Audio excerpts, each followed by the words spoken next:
hours nonstop NBA DFS conversation starts right now. A big boy slate, as Mr. Richard says in chat. What's up, Mr. Richard? What's up, chat? Everybody in chat, kindly hit that like button as you're walking in the door.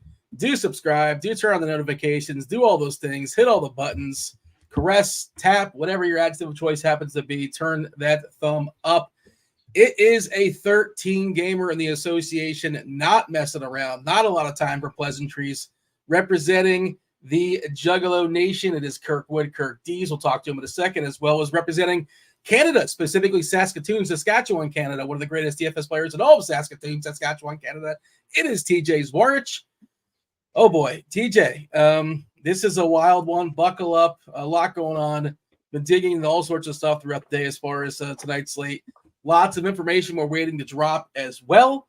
Hopefully we'll get some throughout the show. Some might come during crunch time. Some might come, 7 o'clock and beyond. I think the biggest injury you're probably waiting for is Trae Young. Trae Young has he's got an Achilles, so he's questionable tonight. I guess Halliburton in a game where they're probably going to lose anyway against Boston. Some other pieces as well. Kyrie Irving not officially ruled out, but likely not going to give it a go, which means Luka has the insane ceiling tonight. TJ, what's up? Welcome. Happy Wednesday. Happy Wednesday. Big slate, ready to dive into it. I gotta say though, it's time to amend your intro. We figured this out. There's one very good DFS player in Regina, Saskatchewan, but in Saskatoon, Saskatchewan, it's bar none. I got it in the bag. You're saying you're the greatest DFS player in all of Saskatoon, Saskatchewan, Canada? Oh yeah, by far. You're throwing down the gauntlet. If you're in Saskatoon, go ahead and throw TJ some head-to-heads. Heads up for rolls, is that what they say? We got Jesse in Regina. He makes a lot of money, but I got Saskatoon down. Yeah, Jesse's definitely the top complainer. I mean, I don't know if that counts, but it's definitely a fun Twitter follow as well. Is Kirkwood the top DFS player in all of Boston? A little more competition. No, not in Boston. Are you kidding me? I'm not even on the map. I'm undercover actually. I play undercover over on Yahoo, but I'll say I'm the best Yahoo player. Actually, I'll say I'm the best Yahoo player. Period. Are you the best DFS player on your block? Are you still on the same block as Bobby, or not? Dude, no there's longer, there's so many good players in Boston. It's there are a lot of big players here.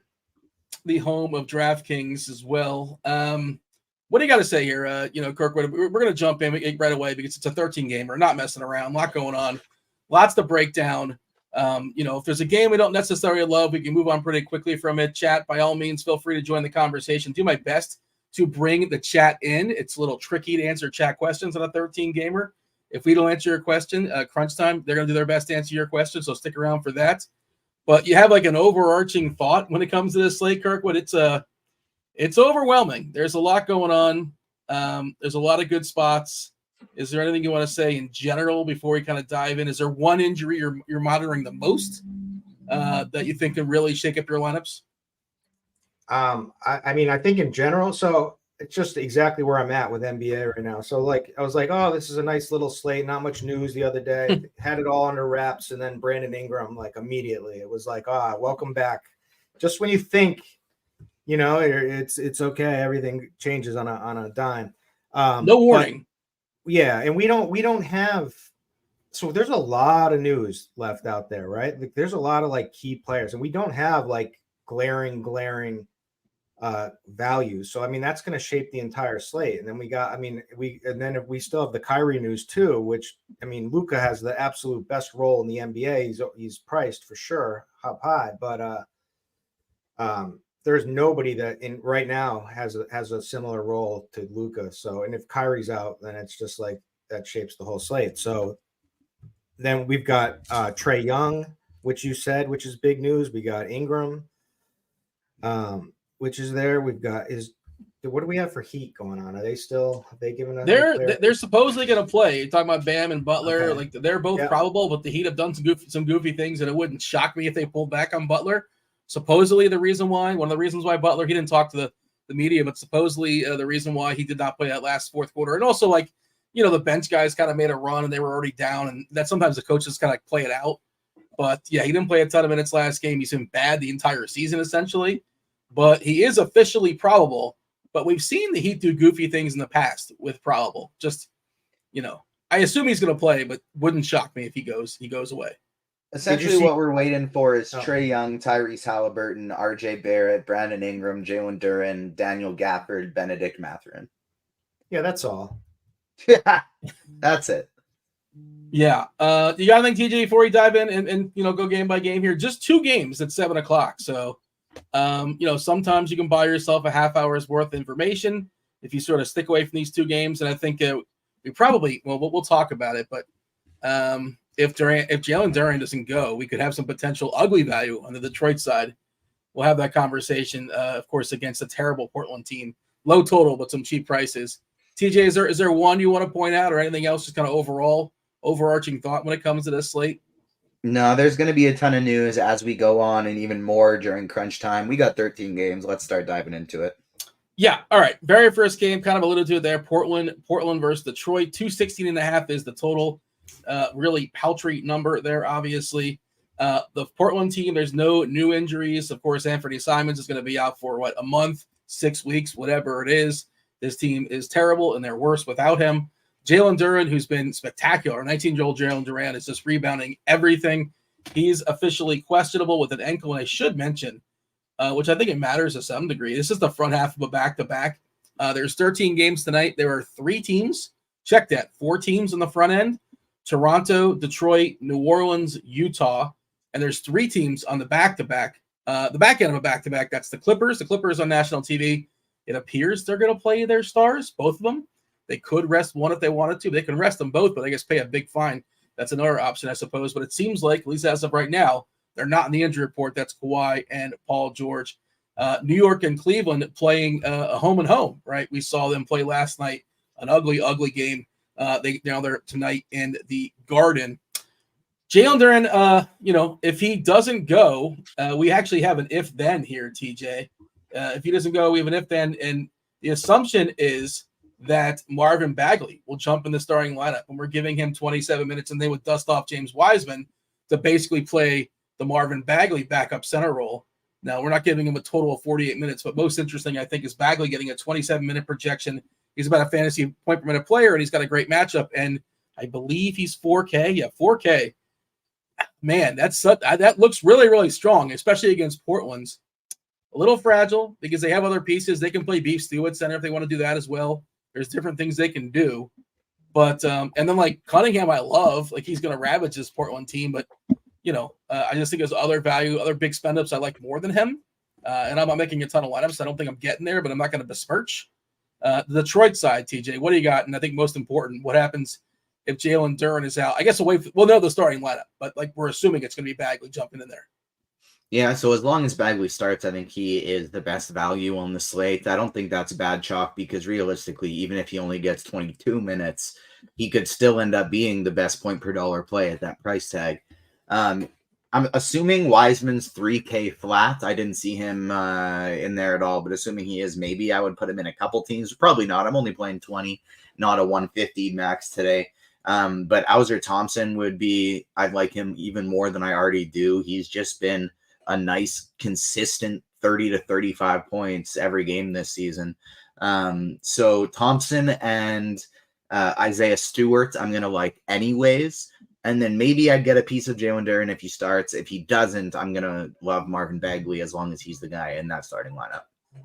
Yeah, life comes at you fast with Jalen Duren. 7K on DK. It's a big number for sure. It's been justified on FanDuel. He's almost 8K. He's 7.9. 3K flat is correct, by the way, as far as your assumption for Wiseman. I don't think he's played a minute this season. If he has, it's been in garbage time. But, he's another guy who's a good fantasy player, but not a great basketball player. We don't care about that as long as you're on the court and you're facing Portland, facing guys of his level. Thompson, by the way, would be a positive value, getting 33 DK fantasy points on the night as a median projection if we see Duren go away, according to our if-then. Kirkwood, your thoughts as far as Detroit? Anything you want to add? I guess no reason to just kind of repeat. If you disagree, by all means. If you agree, we can just move on. And then jump over to Portland where, at least Shaedon Sharp's playing a ton of minutes, and Malcolm Brogdon's are really, really good and getting high usage for this Portland team because there's really nobody else. But how much are they actually going to push him is the question. What do you got, Kirkwood? First of all, I want to give a shout out to my boy Herbert Good, who absolutely nuked NFL over the weekend with Gus Edwards. So chat member, used to be one of the mushes around, but it looks like he's no longer the mush. So congrats, dude.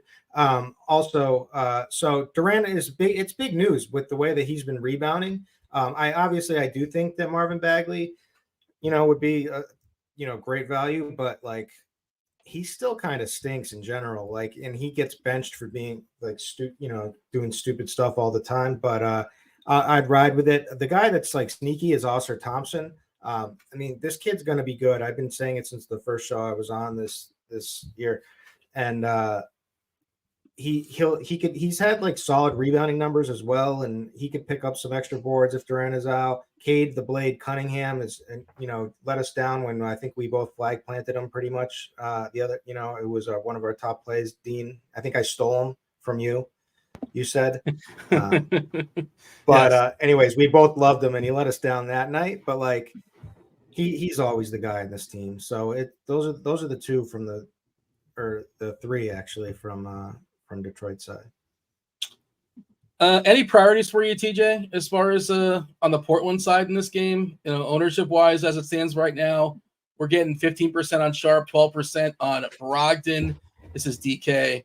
The minutes are awesome for Sharp. We're giving him 36, and it's possible he can play 37, 38.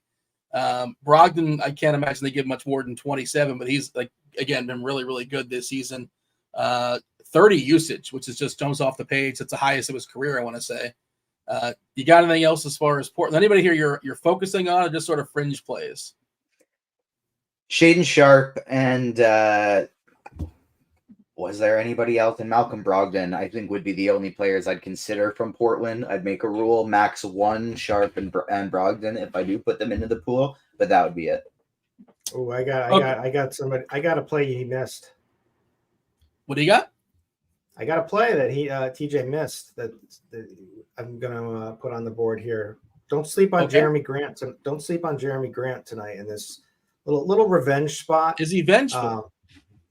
He's got the minutes. He's got minutes upside. So like they went 37 in Toronto. So it's basically with this team you want minutes upside. So obviously he nailed the first one with Shaden Sharp, right? Like he's just going to see massive minutes, massive usage, and he's got upside. He's talented. Brogdon, like you guys said, is going to have that ceiling. I mean, that minutes capped ceiling. So, he's very efficient. He's very good. His price is reasonable. He's probably a great play in cash tonight in tournaments. He's still fine, but like, just, you're sacrificing ceiling typically from a minutes standpoint. But Jeremy Grant has those minutes too in a game that's competitive. Now it's like totally boom or bust. Like if this game isn't competitive and whatnot, he'll be like the first guy subbed out of there. But if this game's competitive, I think that he'll be facilitating a ton in this game. All right. The other 7:00 game on the board is Milwaukee and Toronto, 223.5. It's a total. Toronto, about a 5-point home dog. Everybody healthy on the Milwaukee side. Toronto, unlikely to have Precious Achiuwa. He's currently doubtful, not officially ruled out. He is officially ruled out. That just happened right this second? About 2 minutes ago, yeah. Okay. I just missed it then. There you go. Thank you. All right. Yeah. 1 minute ago. That solidifies, I guess, Pirtle a little bit. I don't know. There's not a ton to like here as far as the Toronto side. I don't think the matchup here is bad versus Milwaukee. It's kind of mucked up as far as the secondary players with Boucher and Trent and Grady Dick, and like none of them really is rising amongst the separating themselves amongst the rest of them. But and there's Giannis on the other side, 11K, not really getting any ownership. It's kind of interesting. The matchup against Toronto is not pristine. His minutes are not really getting pushed the way you'd want to, for a guy that you're spending 11K on. What are we giving him? 34, but like, we see 32, 33, probably not getting 37, 38, which you're going to get at a guy like Luka sometimes. But if you're just, get up in that threshold as far as salary. But TJ, your Raptors versus the Bucks.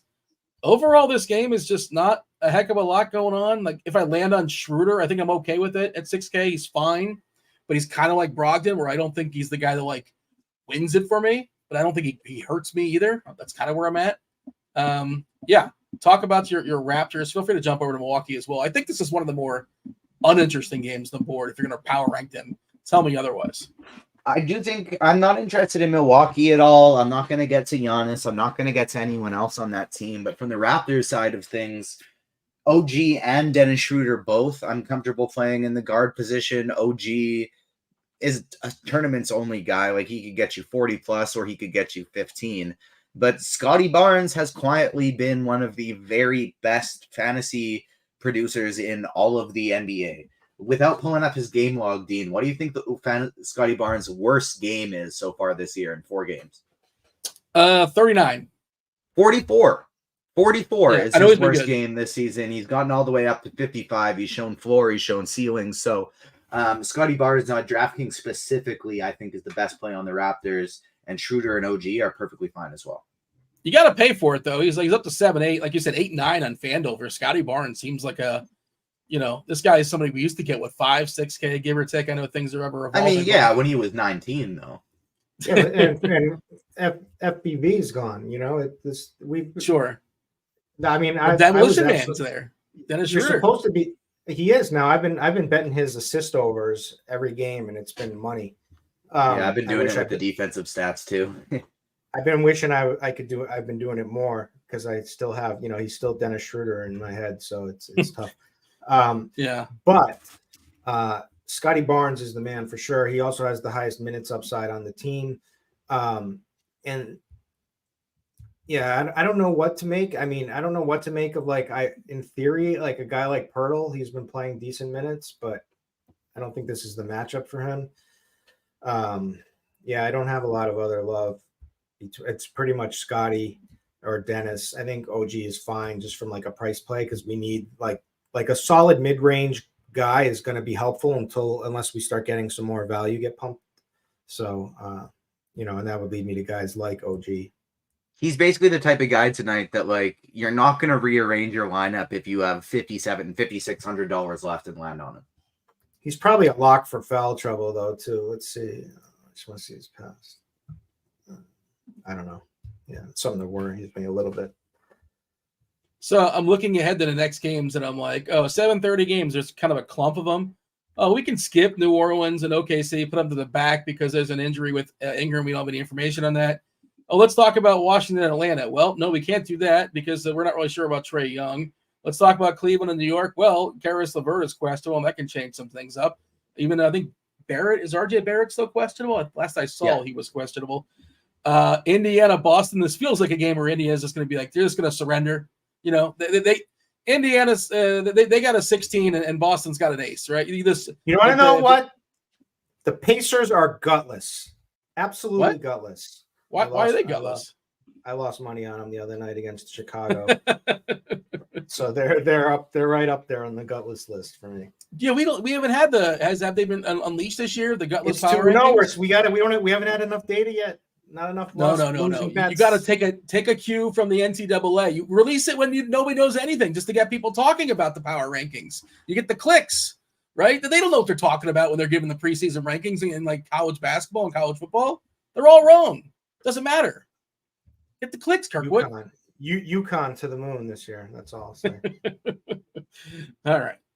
So the point is, always 7:30 games. Like there's something going on in every single one of them. But I guess we'll just talk about it. If news changes, we'll go like the FDN route. New Orleans is at OKC. 228 is the total.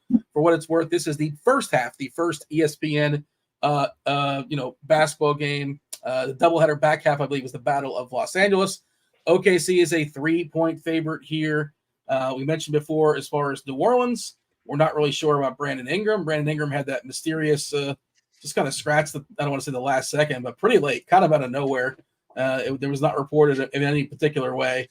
Otherwise, the guys that are hurt, the ones that have been hurt all season long, and Murphy and Marshall and Alvarado. Nothing new with OKC as well. OKC, the rotation is as is. So TJ, assuming if you want to go both routes, I hate doing this, but however you want to handle it as far as the Ingram situation, if he's in, if he's out, I don't believe in them for that. I'll take a peek. I love SGA, as a guy that's just not going to be owned tonight, but that's, just the nature of the slate. But man, he's going to be 3% owned, and he's just been awesome this year. Kind of a dark horse to be MVP. Kind of a dark horse. It's hard to get that, but I don't hate him as if you want to throw a dart there in your local sports book. But TJ, New Orleans, okay, start where you want to start. SGA and Chet Holmgren, I think, are two fantastic tournament plays. Both are going to be low single-digit ownership. SGA has been amazing all year. Holmgren's been a bit inconsistent, but he's shown that he's got immense upside. I gotta say, I feel very good about Jamal Murray and SGA as a backcourt for Team Canada in the next Olympics. But returning back to this game, I like SGA and Holmgren. If Brandon Ingram plays, I have no interest on anyone on New Orleans. It's just full X out for me.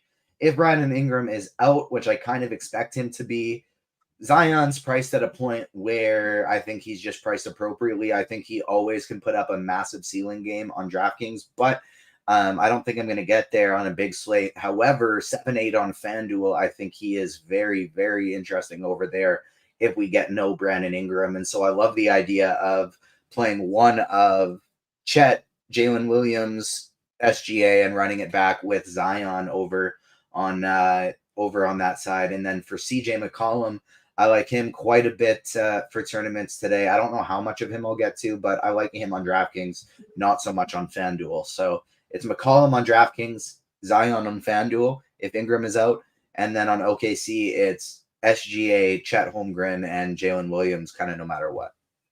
Yeah, for me, dollar for dollar, I think the best play in this game is Jalen Williams right now. I think he's still a little bit too cheap at 5'9". Just an awesome find by OKC. He looks really, he looks like a legit player. This is one that's playing. The other one's obviously out. 5'9", specifically on DK. And yeah, McCollum looks like a pretty solid play if we get Ingram to step aside. He's already fine. I think he can get better at 7'2". Kirkwood, what do you got as far as OKC and Nolans? Yeah, I think CJ gets, obviously he'll be facilitating the offense. I think he has the minutes upside until they, if they will ever release Zion, for minutes. I don't know if he can handle it. But I was surprised. Has Lip recommended JV, Jonas Valanciunas, yet in chat? Let's see. It's tough because he's given I just gave him crap in chat right now because he's given his take on basically every single player so far. So just give him a reminder. That's what we're here for. He doesn't have to be doing that on everyone. We encourage chat participation. There's a happy medium. Why are you trying to ruin my man's time in here in chat? He's just trying to get a feel for the slate. He's trying to live his best life. Yeah, Leave some chat for everybody else. It's only a matter of time now that since you started this with him until he gets banned for something coming at you. It's not me who started it, I don't think. If the ban's coming, I think that might be brought on by himself. He's like the fourth member of the show. The guy has been. Let me just say this: the guy is number one in the banned DFS site rankings throughout the industry. Even he got banned from Tommy G's chat. Like, no, yes, like that. I didn't know that was possible. Yeah. Kirkwood, did you have thoughts as far as the Thunder here, Kirkwood? I mean, it's the three. It's the three you said. Maybe Giddey to start coming back a little bit. Hasn't started off so hot, but we know what he is, and price 6,900. Yeah, just gonna let it sit there. Were you waiting for somebody to jump in there? I saw you pause. No, I'm just saying that it always sticks out as like a sign, Did you see his nickname now is Slob Wizard? Are you aware of this? Yeah, we actually made that up, me and Chop, for him, and then somehow it got back to him, and it's his official nickname. Yeah. No, I don't know the origin of it, but I saw. Yeah, it came from Chop and I. No, I know that's a Chop fact. I don't believe that's true. And I don't know why is it capitalized for a reason? There's like S. We haven't has Chop been on an NBA show yet? He's not. Chop is slacking. He's on cruise control. You know what it is? He's probably doing a lot of college stuff, I imagine. Yeah, probably. But we need him on A. No, remember he's got one of the all-time greatest moments with Paul Millsap back in the day. He had him on like 3 teams the ago. Jazz. He had him on the Jazz or something. He was like 3 teams teams later. removed from the Jets. But like I laugh, but the man's $1 million twice. So who's really laughing? Quite. No, I think. All right. And there's also the he could have been joking, and we with his sense of humor, dry humor. You never really know with Chop. Yeah. Yeah. And then he kind of leaned in on it. So it's like I think he's just leaning on the bit just for funsies. But the next game, is it for funsies or is it because he had to? Do you know what I mean? Like so. Yeah. I don't know. He's an enigma. That Chopper. This next game is like amazing for DFS. Everything's amazing for DFS when you get to face the Wizards. 238.5 is the total. Atlanta is an 8-point favorite. We mentioned earlier at the top, Trae Young, he's dealing with, is it an Achilles, I believe it is. If he doesn't go, I'd imagine DeJounte Murray is just going to like really fly off the page as far as projections. Wesley Matthews is still out for Atlanta. Who cares? Washington, we don't know about Daniel Gafford. He's questionable. Really strange. We saw, I guess, whatever. Muscala, I think, got 0 minutes. We thought he might start. He didn't start last game. I don't think they even dusted him off. He was nailed to the bench. I don't think he played a minute of that game, if I'm not mistaken. Kubali drew the start, who's, I think he's most famous for being Wembanyama's teammate over in Europe, but like he doesn't really play out like a great fantasy player. But yeah, the matchup against Washington looks awesome. Kirkwood. Jalen Duren is out. Okay. Do we get a starting lineup now as well? Not yet, but fire up the Isaiah Stewarts and Marvin Bagley now as long as he's starting. Yeah. I wonder if there's a chance they start. Is it possible they start Wiseman and just like keep Bagley in his role? Is it possible they start Stewart at the 5? From 0 to hero, like right away? We've seen that before. Trae Young available to play. Okay, good. All right. That's good for the conversation because we're on Atlanta. And also, I think there's a chance Beef Stew could just play the 5. Yeah, I think they could do that too. I'm just trying to figure out who would be the next likely one to start. Would it be Jaden Ivey? They might. Like, they've kind of pushed him down, but this could be a game where he can then they're just essentially starting 3 point guards kind of thing. But, like, come on. Portland. Portland's pretty small, too. Like, Henderson, Sharp, and Thibault's that's not, that's true. A pretty small backcourt. I'm curious what Detroit's going to do. Yeah, they have one of the worst coaches. So Portland? No, the Pistons. Is that Monty Williams, right? Isn't he the coach now? I don't know. Yeah. They spent a bunch of money to get him. I don't know who he is. I don't know who it is, but he sucks. I have no idea. What a reckless accusation. I'm just saying, like, whoever he is, he's terrible. No, I was just saying, like, the Pistons coach always ruins me in fantasy every single year.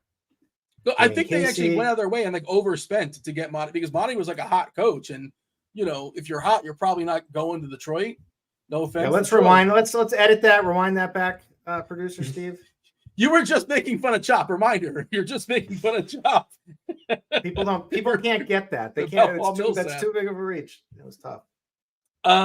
Okay, so maybe we'll go back if we get a starting lineup, but just if Stewart starts the 5, that's interesting. Maybe we see Ivy start. Probably not Burks, but you never know. That's possible too.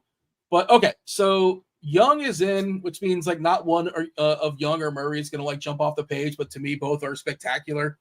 This is just a premium spot against Washington. They are horrendous.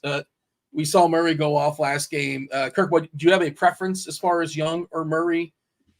Dollar for dollar, probably Jalen Johnson might be the best play. He's still too cheap on DK at 5.4K. Both centers are in play. As far as Capella and Okongwu, it's tricky to figure out how those 48 minutes are going to be dispersed, but they're both pretty interesting. Just love Atlanta across the board.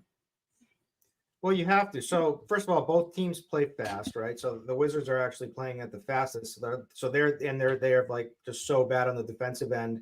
Even early, right off the bat, just check because I knew it would be, but they already are they're already top 2 and the top 2 worst, second 29th in opponent blocks per game, and they're up there for steals, 25. They're almost allowing 9.5 steals per game. So immediately steals, blocks, fast pace. It's DeJounte Murray is the nuts now. Trae is back, so they're also a poor defensive team, but with his Achilles, anytime you say the word Achilles, it's a little scary. So my instinct would be to just like not play Trey in this spot. But if it comes out that it was just nothing and he just goes nuts, that wouldn't shock me either. But DeJounte I do prefer. But like this game, this is a game to load up on. TJ, you put rules in when you're running a bunch of lineups. Is it a rule like you want to have like at least one hawk in every game, or is that not something you're doing because it's a 13 gamer? No, because it's a 13 gamer. I actually have quite a few teams I'm looking to target over the Hawks today. They're in my tier 2. I have Sacramento, Dallas, and Brooklyn as teams I want to target ahead of them more today. All right, fair enough. But other than that, like I don't really have anything to add because I'm basically on the same page as what Kirk D said. I like DeJounte Murray a little bit more. Jalen Johnson, I think is the best play overall. So nothing really to add. I'm just like high on them, but not quite as high. Yeah, both these teams playing super fast, both playing poor defensively, especially Washington. Washington, the second worst team defensively so far this year. Utah is the worst. Atlanta's like 7th worst. I know it's small samples, but just kind of worth noting. Runbacks, TJ. For me, my favorite runback of Washington is Denny Avdia. I think he's still a tick too cheap, and 5.6K is pretty fair. The pool stuff is just I can't get the pool. I don't think I can, at least. Like theoretically, sure. I just don't think I'm running enough lineups to get there.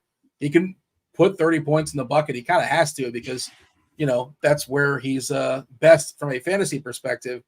Wizards, TJ, and like, what if Gafford is out? How much do we care? He practiced in full yesterday, so I don't think he's going to be. If he's out, I don't really care. Maybe I would add somebody like Koulibaly into my pool because he is very cheap at the small forward position. That's who started for him last game.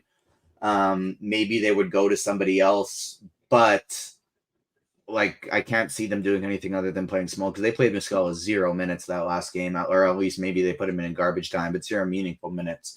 So I do think Gafford is going to play. I think he is in play. But Denny Avdia, I agree, would be my favorites. But Kuzma and Jordan Poole, I think, are both underpriced on DraftKings still. So they're all in play for me, but probably only in lineups that I'm also playing Atlanta players. And Poole, like where Poole on FanDuel, I probably like him even more at 7,200. You got a favorite wizard for you there, Kirkwood? The Coos, especially if Gafford's out. By the way, according to the chat, Mike says, "Why does everyone look so upset? Like, why are you guys so bummed? We really want." I wake up at 6 a.m. to a crying baby, and then I watch him all day, and then I come over here. So that would be my excuse.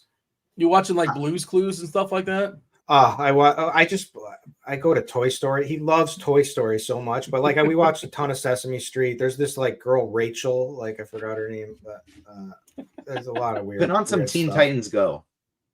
Yeah. Okay. They throw some adult jokes in there. The movies I like the Incredible. We watched the Incredibles and Incredibles 2 a bunch too. Nice. But yeah, give me anybody have any tips in chat? I'll take them. I got one from just like that being a side offshoot of what I do for a living at Agents of Fandom, but also we got one on the way. So I've been thinking of making myself a list of things to put on when I need them. So I'll fire it your way. Anything else here as far as Washington, Atlanta, or shall we move on? Bobby hates Miss Rachel, and I want to say this too. I second that opinion. She looks like she's certifiably crazy. Like I don't know who Miss Rachel is. Now I have to Google. We have no time to do this, but Bobby saying I hate Miss Rachel to me is just hilarious, and I don't know why. Like, why would you hate this? She's like, normally we argue about everything. Normally we're on opposite sides. We argue about everything, but this one I'm on his side. And Bieber. Right. We both like Bieber. Yeah. These are the two things you can agree upon. There you go. That's good enough, I suppose. Cleveland, New York is they're going to play basketball tonight in New York. 209.5 is the total. That's a miserable total. Now there is a chance that RJ Barrett doesn't play tonight. He's got a knee, so he's questionable. If he doesn't go, Josh Hart, I guess. Josh Hart probably jumps in the starting lineup, I would imagine. Maybe a few more minutes for Quickly or DiVincenzo, something like that. But the Cleveland side, I think, is a little bit more interesting, at least if LeVert doesn't go. We saw how thin they were last night, and they just ended up playing like Tristan Thompson, and Yang got some run, and Bates and Porter. They also got blown out. And by the way, it's just, you want to know what kind of coach Tibbs is? If you guys are watching the game last night, it was hilarious because, it was the front end of a back-to-back. Cleveland was down like 20 or so with 5 minutes to go. And Cleveland's like, look, front end of a back-to-back, we're done. We're gonna call up the dogs early. That's it. Like, they're not even gonna try to make a run. As Cleveland's pulling out all their stars, Tibbs is putting Randall in the game, which is just hilarious. It's just like the most Tibbs thing in the world. Yeah, the announcers called him out on that too. They were like, did they? Were worried about? Yeah, they said something about like him getting injured or something. I was listening to I wasn't listening. That's kind of a lot of times I listen to podcasts while I'm watching games. So I have it on mute, but that's funny because I noticed that as well. It's just like that is the most Tibbs thing I've ever seen. All right, as far as this game, TJ, what do we have as far as LeVert? Do we think he's going to play? Dealing with that hamstring. Garland, of course, is out. Allen is still out. No Ty Jerome as well, for what it's worth. So they are pretty thin, but they're also they've been willing to play some other random dudes.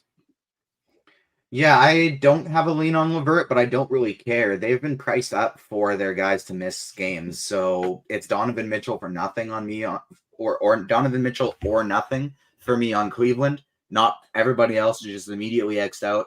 For New York, it's an easy X on everybody. If not, unless RJ Barrett does not play, and then I will throw in Emmanuel Quickly and Josh Hart, who I will like quite a bit because both of them are nice and cheap. Quickly 5,400. I think if RJ Barrett's out, he would be one of my favorite tournament value plays on the slate.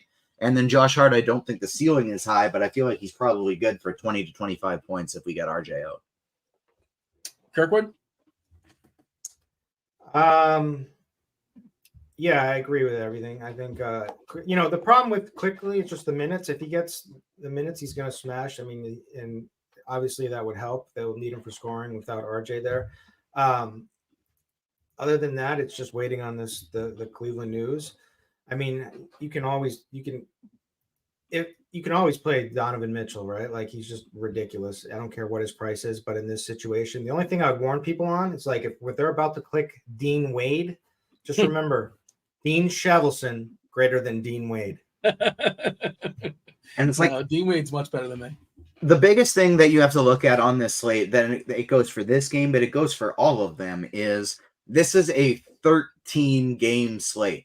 You have to just simply look at ceiling, nothing else other than ceiling today, even like when you're building in cash games, because the scores are going to be massive. We're going to get the biggest scores we've seen all season because 13 games is just so many. And so it's not just like I think this guy might 5X for me today. Maybe I should play him. That'll be fine. That's not going to be fine today. We need more than that. And so that's why we're kind of so quickly to pass on some of these games, because it's just too big of a slate. By the way, if LeVert doesn't go, we do have Mitchell being a pretty plus EV value on the if then for Mitchell. We would project him for about 51 DK points. Just like he's also kind of dealing with, what was he dealing with, a hamstring or something like that? We have him at 37 median minutes if LeVert doesn't go, which is a ton, and it's a back-to-back, and there's travel. Again, they pulled him early last night. He would have stuck around and played, last 5 minutes or whatever it was if the game was close. But, yeah, I don't know.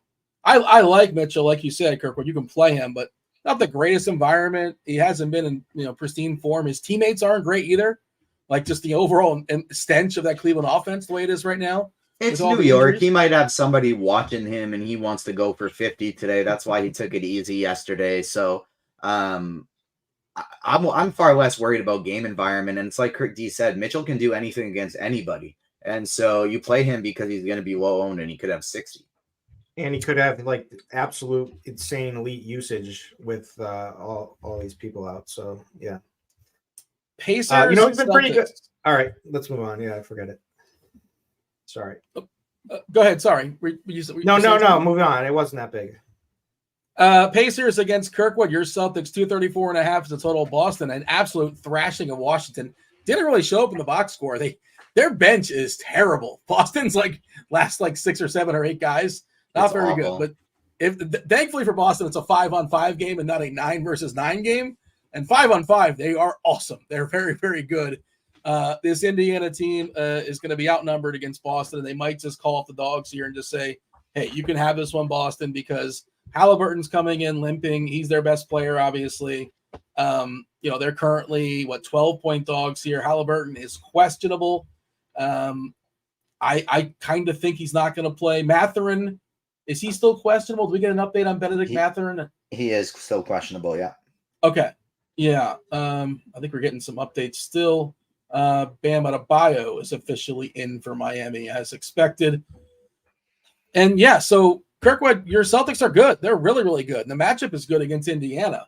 But no, I can't say that because Bobby will call me a green teamer. And Bobby sits there and watches the games, and he's rooting for Porzingis to get injured. That's why he's like sitting there rooting for it. Oh, I don't like that. But I mean, they're just too good, right? That's what stood out to me for DFS purposes. It's like any of these guys. Like it could be Porzingis to go absolutely berserk. It can be Jalen can go berserk like he was going. Like he was on for like an all-timer game if it wasn't such a blowout. He had like 40 fantasy points in the first half. And that game was just ridiculous. And then Tatum, he should be the MVP of our team. And, any of these guys can go off, so it's just too hard. But I think Porzingis is the most and Jalen and Porzingis, just because they're somewhat reasonably priced and they do have high ceiling if this game is competitive, and this is a good matchup. Your favorite player on Boston? Just like I said, Jaylen Brown or Porzingis. Yeah. I like Porzingis too.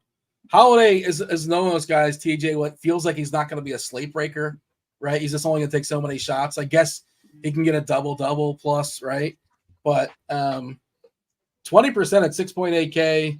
I like Holiday. I think he's perfectly fine for your cash games, but he just doesn't seem like the kind of guy that's going to put up 50. Unless this game stays close, then maybe he can, because then this game's probably really shooting out, or Boston's just missing all their shots and they're playing down to their competition.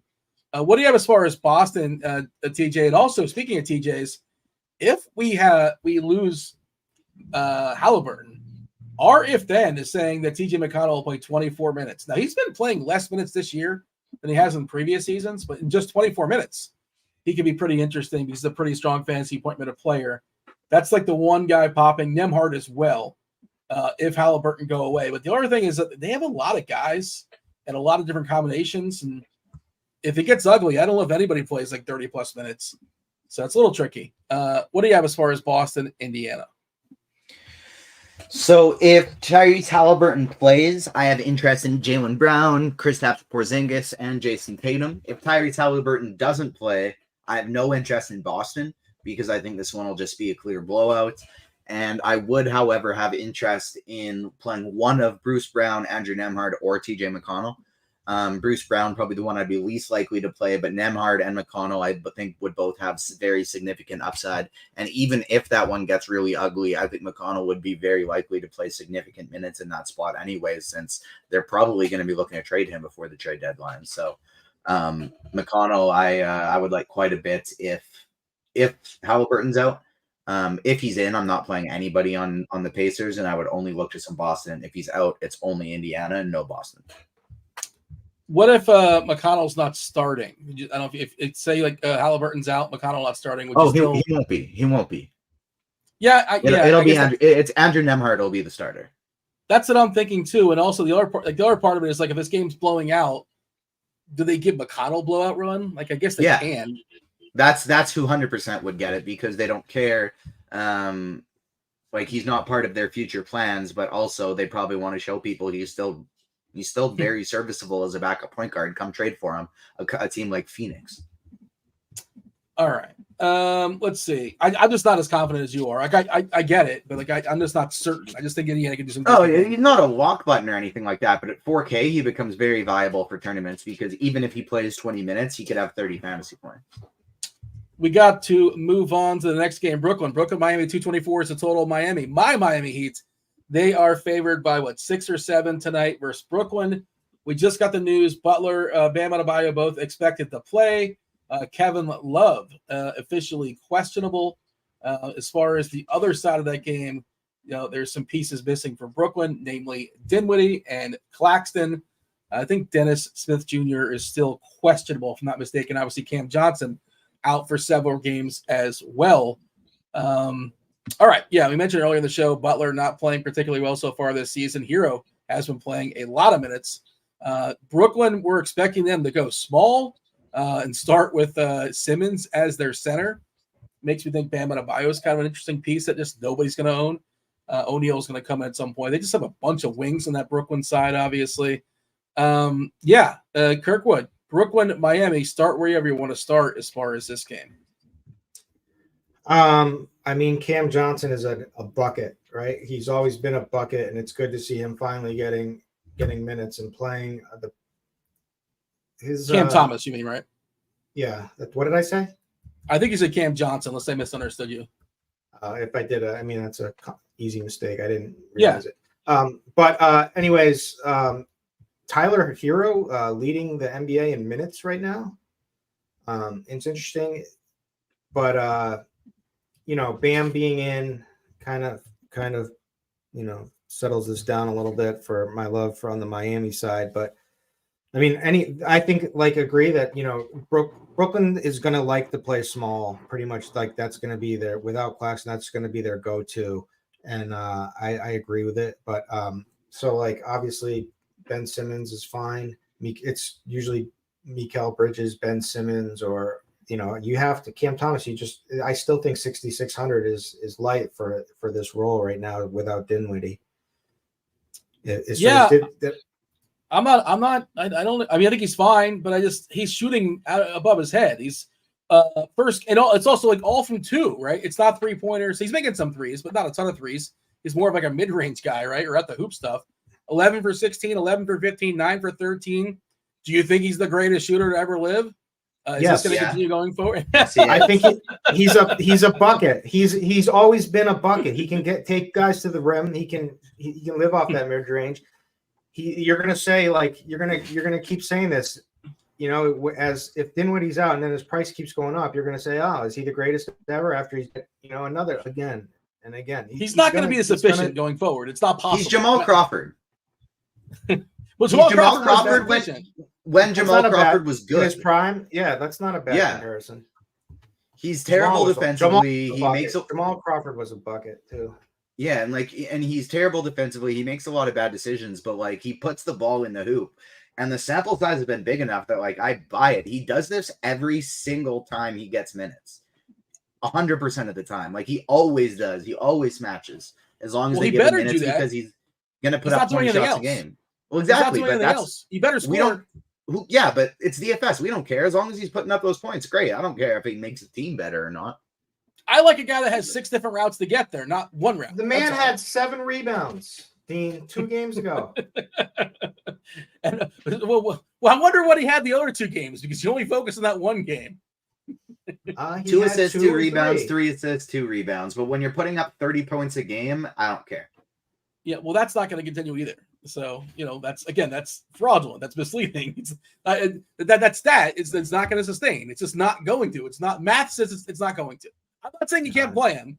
I'm just saying you don't know. You know what I'm going to say? I'm confident. You don't know ball. That's what I'm going to say right now.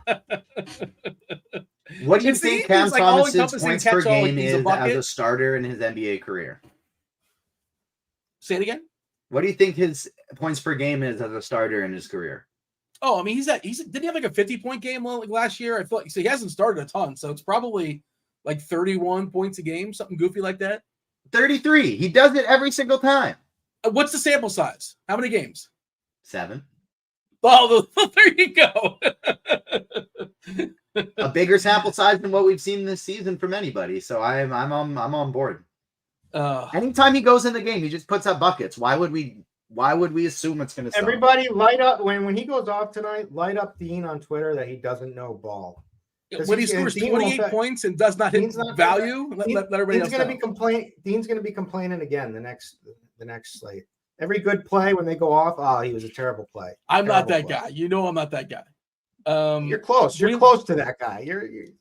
No. When you're not tweeting about the injury and sports gambling refunds. Oh, my favorite thing. I love. And also, he's putting up 17, 19, and 21 shots in these 3 games. Dinwiddie played for those. All right, I'll go on a limb here, and I'll say he's not going to get 45% usage like he had against. Thank you. That's against all I'm Will. saying. I bet he will. He's playing with But Steve I Smith, think- Royce O'Neal, Ben Simmons. Who else is shooting the ball other than him and Lonnie Walker? Nobody. But he doesn't. Mikal he doesn't Bridges, need- yeah, but like he doesn't even need that. It's 35% usage is absolutely elite if he could like get into that. Like in that realm with Dinwiddie out, absolutely. The only other guy who's capable of really taking on usage, obviously, because they're playing with Ben Simmons, who will not shoot, scared to shoot. So it's just going to be him. I need a Ben or Simmons take. He's going to be owned. He's around 12% or so, 6.8K on DK. Always a triple double threat if you can get to 10 points. How do we feel about Simmons?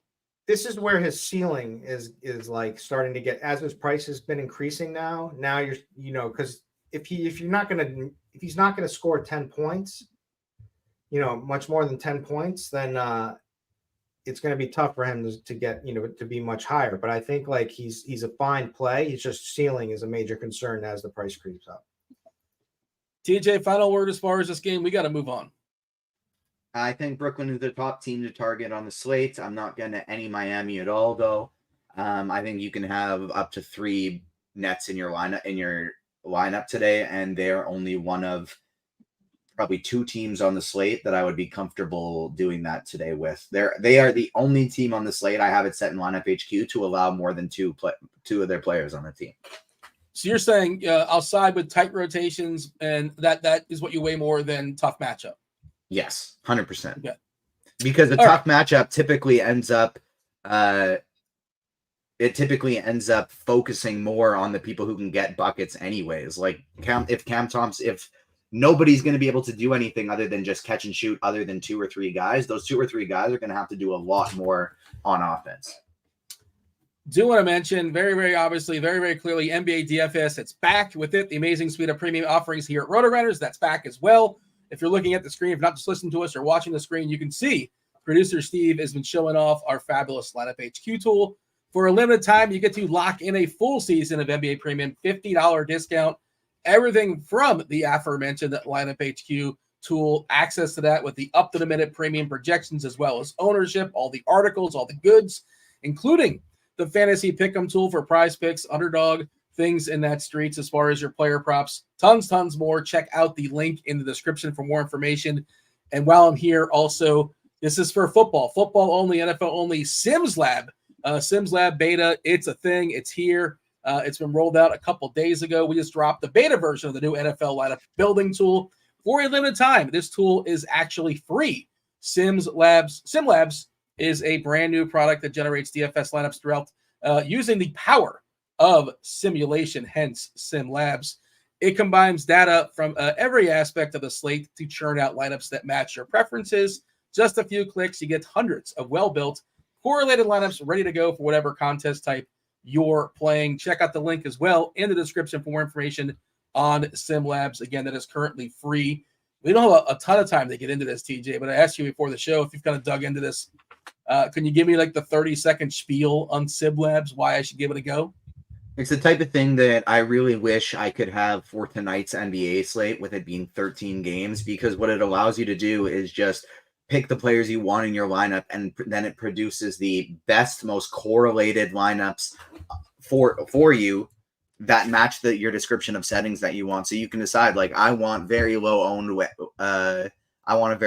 team, so I'm going to put the it's not like a randomness like lineup HQ. It's an ownership setting. And so it'll give you the best possible lineups for a large field contest that nobody else is playing today. Or you can go, well, no, I want to pick my favorite of 10 lineups that have this one player. So tonight, for example, I don't think I'm going to get a tons of exposure to the Memphis and Utah game, but that does worry me. And when I'm playing those guys, I want to play it in a mini game stack. So I wish I could just do something like that right now and go, Jaren Jackson Jr., Desmond Bain, Lauri Markkanen, give me the 10 best lineups with that, and I could do that. So it's wonderful for football. I used it for the NFL single game. It's super quick, super intuitive. I'm looking forward to using it for the first time for a main slate this weekend. I got a breakthrough announcement too. I want to tell that we're in serious negotiations to do the dew point model simulations.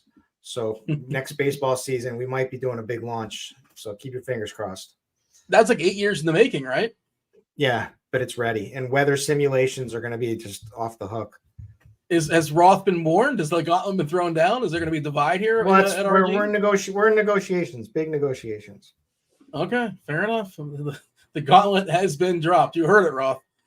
Next up, we got to go. Cincinnati and Houston. The big total here, well, not too big, 222 and a half.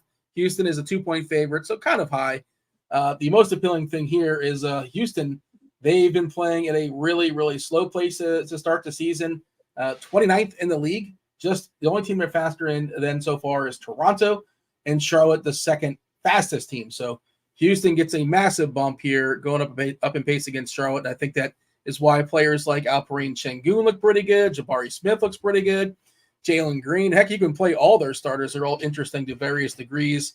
But I'll throw it to you, Kirkwood. And again, we got to jump over to Charlotte as well. Feel free to knock that out. But thoughts as far as Houston and the Hornets? Yeah, this game's kind of sneaky. I know Houston is playing slower, but I do like the spot. Obviously, I think Şengün, the offense is flowing right through him, so I think he's a great play in this game. I think Terry Rozier, no one wants to play him, but that he's a good play in this game. You know, everybody is so quick to run back to LaMelo and got burned because they're going to be keeping his minutes down, which is what they've said that they were going to be doing. So, and the guy that they're very comfortable playing as much minutes he can handle is Terry Rozier. So, you know, after 41 minutes in his last game against Brooklyn, I think we've seen enough out of this guy to go off. So, and Brandon Miller is a guy that I really like. I'm big on this season. I said that in our first show together, I think, but get in early with this guy. He's already starting to produce, and this is another good spot for him. DJ, Charlotte, Houston. Not a whole lot of interest on the Charlotte side of things. Rozier, PJ Washington, LaMelo Ball, and Mark Williams. All four of these guys are in my pool, but limiting to one Charlotte player per lineup. And then Houston, or maybe I have it to two. One of Rozier, Ball, and then one of Washington or Mark Williams. And then on the Houston side of things, love Şengün. I think he's a phenomenal play today. And then Fred VanVleet and Jabari Smith are the other two guys in my pool from Houston today. Yeah, I'm not forcing any Rockets, but I'm good with all the starters on the Rocket side. Brooks is one of those guys, if you just have 4-9 left, I guess you're okay with it, but he's one of those players that probably doesn't have a massive ceiling. Let's move on. I think this is a catch-me-up game. You guys tell me otherwise. Denver versus Minnesota. 220 is the total. Everybody in Denver is good to go and healthy. Minnesota, no injuries either. The Joker is, of course, spectacular. Denver, 2-point favorites here. In Minnesota, 220 total. Just salary is a thing. Turns out we do live in the world of a salary cap, so it's hard to get Nikola Jokic. He's Brandon really... Ingram ruled out. Okay. Sorry to cut you off, but that's important. Hey, always jump in with stuff like that. TJ, I don't really want to prioritize anybody in this game. Denver, Minnesota, do you? No priorities, but I think Nikola Jokic is a phenomenal tournament play today, and then I'm going to be playing Anthony Edwards, Karl Anthony Towns, Naz Reid, Rudy Gobert, kind of one of these guys to run back on a Jokic team. But it's just Jokic or Murray for me in tournaments. I think both of them, if you're running lots of lineups, are guys you want to try and get overweight on. And then the Minnesota guys basically just playing in lineups that I'm playing Jokic or Murray. Kirk, would you run the one main lineup basically? Is that what we're doing? And if that's true, are you going to have anybody in Denver, Minnesota? Probably not, right? Yeah, probably not. But, man, looking at, like, the minuscule ownership on Joker, I know it's tough to get to him, but it is a little bit appealing. He's got to be – I know it's a different position, but he's kind of got to beat Luka, right, as far as big spends go. And we're assuming Kyrie's likely out. Luka's been out of his mind. We'll talk about him in a second. Over 2 fantasy points per minute so far this season. And the other thing we'll talk about as far as Luka, I guess that's the next game. Any other thoughts as far as Denver, Minnesota? Nah. So here's the thing about Dallas. Dallas at home versus Chicago. 222 is the total. They're 4-point favorites. Kyrie not officially ruled out, but he is doubtful. LaVine Gafford just got ruled out too. Gafford out? Yeah. All right. You said he practiced, right? Yeah. Sometimes it doesn't work out that. Yeah, I thought he was gonna stick around and play tonight too. But okay, I don't know how much that's going to open up some nonsense, right? We'll see what the projections say. But is there one clear winner if Gafford's out? I don't know if there is. I think it's Koulibaly. But like, does he win enough where you actually want to play him? It's kind of like Kuzma gets a bump for me because he'll get some center minutes potentially. Have higher. He started the 5 last game. Would he start against Capella? And if that's the case, don't we like Capella? I think we like Capella as is. I think he's fine, but he can make me like a Kongwu even more. But like, I don't think you need to write off Koulibaly. He played 27 minutes as a starter, put up 22.75 fantasy points, which I recognize isn't great, but he went 4 for 12 from the field. This is a guy that gets defensive stats. He rebounds the ball. I think he is very much in play at 4K. All right. Bulls, Mavs, we just talked about that. Dallas has played fast so far this year, which is kind of surprising because last year they were one of the slowest teams in basketball. It could be, small sample stuff, just 3 games, but currently they're the 6th fastest team in basketball, which is kind of surprising. Now Chicago's been really slow. And Luka, over 2 fantasy points per minute? Again, that's got to come down just because that's too high. That can't sustain, but it's still going to be a ridiculous number here, Kirkwood. 12-6. They're making him 12-6 on DK. And Josh Green also kind of looks like a pretty good value as well. Those are the 2 big ones on Dallas. Otherwise, nobody else really jumps off the page. How much are you prioritizing? How much are you saying, you know what, I really, really, really want Luka, and I'll just figure it out? I mean, you have to. I think he has the most elite role in the NBA as of right now. He's going to have to do everything in this game. So his usage is going to be ridiculously high. It's already been elite level already, but it's going to be even higher. And, I guess you can worry that this game isn't competitive just by like fluke either side. But if this game is competitive, Luka should go absolutely berserk. And there's no one that has the ceiling or the floor. Halliburton just ruled out. No surprise there. We talked about how it was essentially like a scheduled loss for Indiana. The update on Karis LeVert is no update. He's still a game time decision. But yeah, a lot of big stuff dropping here. No Ingram, no Gafford, no Halliburton projections. The projection team working hard for sure. I'm going to be checking for some updates. But so Indiana, we could see McConnell be interesting. We could see somebody rise on the Indiana side, but also they could get absolutely walloped. Mathurin could be kind of sort of somewhat interesting. I think last year's numbers were really good without Halliburton and McConnell on the court. But again, this Boston team is tough and they're really good defensively and they're going to score a lot. All right. So TJ, Chicago, Dallas, anything beyond Luka and Green, and how much, are you going to be with the field as far as Luka? What kind of stand you taking there? Oh, I'll be significantly over the field on Luka today. I'm going to have him in probably about 3/4 of my lineups, but maybe even a lock button. We'll see. You like anybody else in Dallas? How do you feel about Josh Green, who, as of right now, looks like he's getting a ton of ownership, but some of that might shuffle around with new theoretical value plays popping up now with these guys getting scratched? Josh Green and Tim Hardaway Jr. both in my pool, but they're nowhere near the priorities to me that Luka is. Mathurin in, by the way, with his elbow tonight for Indiana. How about Chicago? What about the Bulls, TJ? I wouldn't really have much interest in these guys worded that poorly. The only reason I have interest in these guys is because I'm playing a ton of Luka. And so if I want an absolute ceiling game, that probably means it's a close game and one of these guys did really well. It's just tough to predict which one is going to do well. Vucevic, Levine, White, and DeRozan are always in play. This is a great matchup, but I wouldn't want to play more than one of them. All right, moving on. 3 more to go. Crunch time coming on. TJ, who's coming on for crunch time? Do we know? I think it's Keith. Is it Andy? I think it's Keith, Meansy, and Roth. There you go. I don't know if Roth is listening, Kirkwood, but maybe he's not even going to show. He's afraid. Dean, stop trying to stir it up. We said it. We made the announcement. We've moved on. Don't try to ruffle rock the boat here. All right, yeah, fair enough. Memphis and Utah. 225.5 is a total. The Jazz are 1.5 point favorites against Memphis. Who's in, who's out? Utah is fully healthy. Memphis, without a lot of dudes. Add Derrick Rose to the list of guys that are out for Memphis. All of them are out as well. Of course, Clark, Adams, and John Morant not there as well for Memphis. Well, I will throw this to you, Kirkwood, as far as Memphis and Utah. Start wherever you want to start. I like Desmond Bane a lot. I think Utah plays pretty poor defense. I think he could absolutely go berserk in this spot. Jaren Jackson Jr., sure. But, so maybe what do we have for projected ownership on him? I think some of the stuff's going to shuffle up with the new thing. So, you grain of salt as far as projected ownership. Yeah, now's the time to play him, even but the price increase is bad. So that's, I don't know. Maybe he could have a big game, but like it's probably his price, at least on DraftKings. I haven't looked on what's he on FanDuel. How much of an increase has he gotten? We got Jackson at 10% on DK, the most popular player in this game. Smart at 18%, THT 18%, Bane at 16%.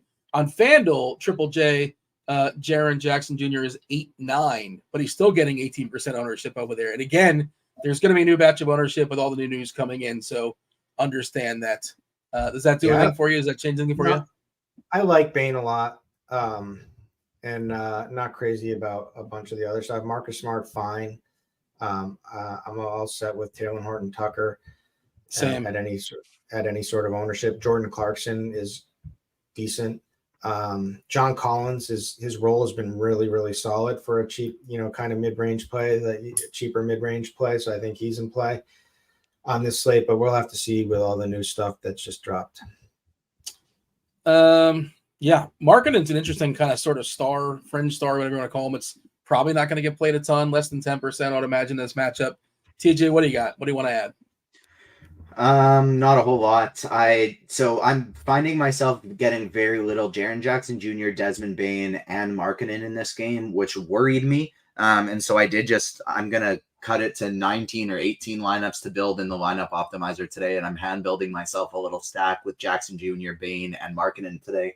And then of course Smart, Horton Tucker, and I think John Collins are all in play as well. But this is probably the game I'm most afraid of not having enough exposure to. So this next one might be the game I'm most afraid of not having enough exposure to, because I don't think I am. Because Sacramento Golden State, like that's a great spot for fantasy points. 227.5 is the total. There's some theoretical value on the Sacramento side with the absence of De'Aaron Fox. They've already said that Davion Mitchell's going to draw the start. I've seen Sabonis getting a bunch of ownership, but he looked like the court IQ stuff. I guess like the PNR, the Fox and Sabonis run a ton of, like, he hasn't been better in the absence of Fox. Like, fantasy point per minute wise, not worse, but basically the same, essentially the same. The matchup I don't love with Looney on the inside as well for Golden State. I don't really have a lot, and ownership's not here either, Kirkwood, as far as, Sacramento and Golden State. Just seems a little bit weird. The biggest number is Kevin Huerter, who's been kind of sort of somewhat in the doghouse there for Sacramento, but they definitely need him to step up tonight. Monk is a guy that he's kind of sort of like a quickly, like comes off the bench, and if he's firing, he'll stick around. If he's not, they'll kick him away. But theoretically, he can score like 25, 30 points, like just straight points. But also, like, there's a wide range of outcomes that can go the other way. But I'm afraid of not having a lot in this game, but I don't think the field's going to have a lot either. Like, Steph can certainly blow up, but, for me, he's behind Luka. He's probably behind, one of the Atlanta guys as far as like the big spends, the point guards. Where are you at here, Kirkwood, as far as Sacramento Golden State? I'm a little bit concerned. Yeah, I'm thinking this game is totally underowned. And I'm thinking, so like De'Aaron Fox being out is huge, right? Like, I watched that entire game last time. There was a lot of chatting over in the RG Discord today about like minutes, if there's any minutes upside to him. And there's probably not a ton. And it probably comes from Davion Mitchell being bad. They're going to start him again. But like, if you think about this realistically, so first of all, Huerter I think is a strong play. You said he was in the doghouse for defensive reasons, but they need scoring. Like, without De'Aaron Fox, they need scoring, especially playing the Warriors. So if they're going to be close, they're going to need some of these guys to score. So Keegan Murray could get a boost. They're on him about shooting more. He was getting yelled at and almost benched, and then for not taking open threes because he started off rough. But they want him to be a scorer. I think the matchup is going to be tough for Sabonis in this game, like you said, with Looney manning the paint. But some of these other guys I think are good plays. And I think Malik Monk makes the most sense. He played, Fox didn't play in overtime. He he went back in with the ankle sprain and got them to overtime, but then it was Monk that took over. They're going to need scoring, so it just makes sense. So I think if you take some minutes up on Monk, I think he's a fine play tonight. I don't think he's going to be like incredibly sexy play, but he's going to be virtually unowned. So I think he's my favorite of all these guys. And Kevin Herter I like too. Monk is one of my favorite plays on the slate. I love the Herter call right at the end there. I'm not getting to as much Murray or Sabonis, but I think they're very interesting in tournaments. But Monk is one of my favorite plays on the entire slate. Golden State side of things, not getting to much of these guys at all, but I do have a Steph Curry lineup stacked up with Sabonis and Monk. Yeah, the only thing I would add on Monk is like typically in these situations he's like 4'4" or like 4'9", but he's 5'7", so like he's not cheap. But like I totally agree, like he can put 30 points in the bucket off the bench, and like once he comes in, he might never go away because they're gonna need his offense. One more before crunch time comes in. Got to make this fast. The Battle of Los Angeles, Battle of LA, the Clippers, the Lakers, 227.5 is the total. Lakers currently 3-point favorites. This is the back half of the ESPN doubleheader. Some regulars are out for the Lakers. No big name, but there's no Vanderbilt, no Rui Hachimura. He's got that eye. And Gabe Vincent is not going to play. It appears the Clippers are going to play both Kawhi and Paul George in the back half of a back-to-back. Apparently, everybody involved in that Harden trade has passed their physical, which means that PJ Tucker is in the building and he will be available to play. Terrence Mann is out. James Harden, he's not good to go just yet. TJ, quick thoughts on this game. I like Bones Highland in this spot a decent amount. I think he's an interesting value, and I think that is Russell Westbrook, I think, is actually very interesting for tournaments. I kind of expect them to ease off of George and what's his face, Kawhi a little bit today, and then I see Meansy waiting in the waiting room too. So might as well throw in that Westbrook's got some revenge here going up against the Lakers. So at 7-1 on DraftKings, I think he's very interesting for tournaments. But Bones is my main priority as a value piece. I thought Kawhi eased up last night where he took like 10 shots. The usage was horrendous. It wasn't even that he was easing up. He just looked terrible. What do you got here, Kirkwood? Anything to add as far as this game? I don't think it's going to be terribly popular. I think Bones is the guy that TJ mentioned, probably the most popular guy on the board in this game when you consider salary. Yeah, and I think that makes a lot of sense with Terrence Mann out. I'm more interested in the other side, kind of. I think D'Angelo Russell is a good play tonight. I think he's looked really solid. His price, and he's getting big minutes right now, and they need his scoring. And they've had a rough, they've been playing a bunch in the last couple of days. So I would fade LeBron. If it's down to the stud, I think Anthony Davis is the best stud. But I don't know. I don't have enough of this game, but we did just get the Halliburton news that he's out. Is that right? Halliburton? Yeah, we got that a while ago. Yeah. Yeah. I got to change some things. No starting lineup just yet for Indiana. I'm curious what that's going to be, and several starting lineups are going to be. Go ahead. This is a kind of random off the board tournament play, but I have him in my pool, and I think he's interested for value. Chris Duarte on Sacramento. I think he becomes an interesting value play without De'Aaron Fox. Strictly tournaments only, though. Like that's a large field thing. Give me a hot take before the crunch time crew's coming in. They're coming in right now.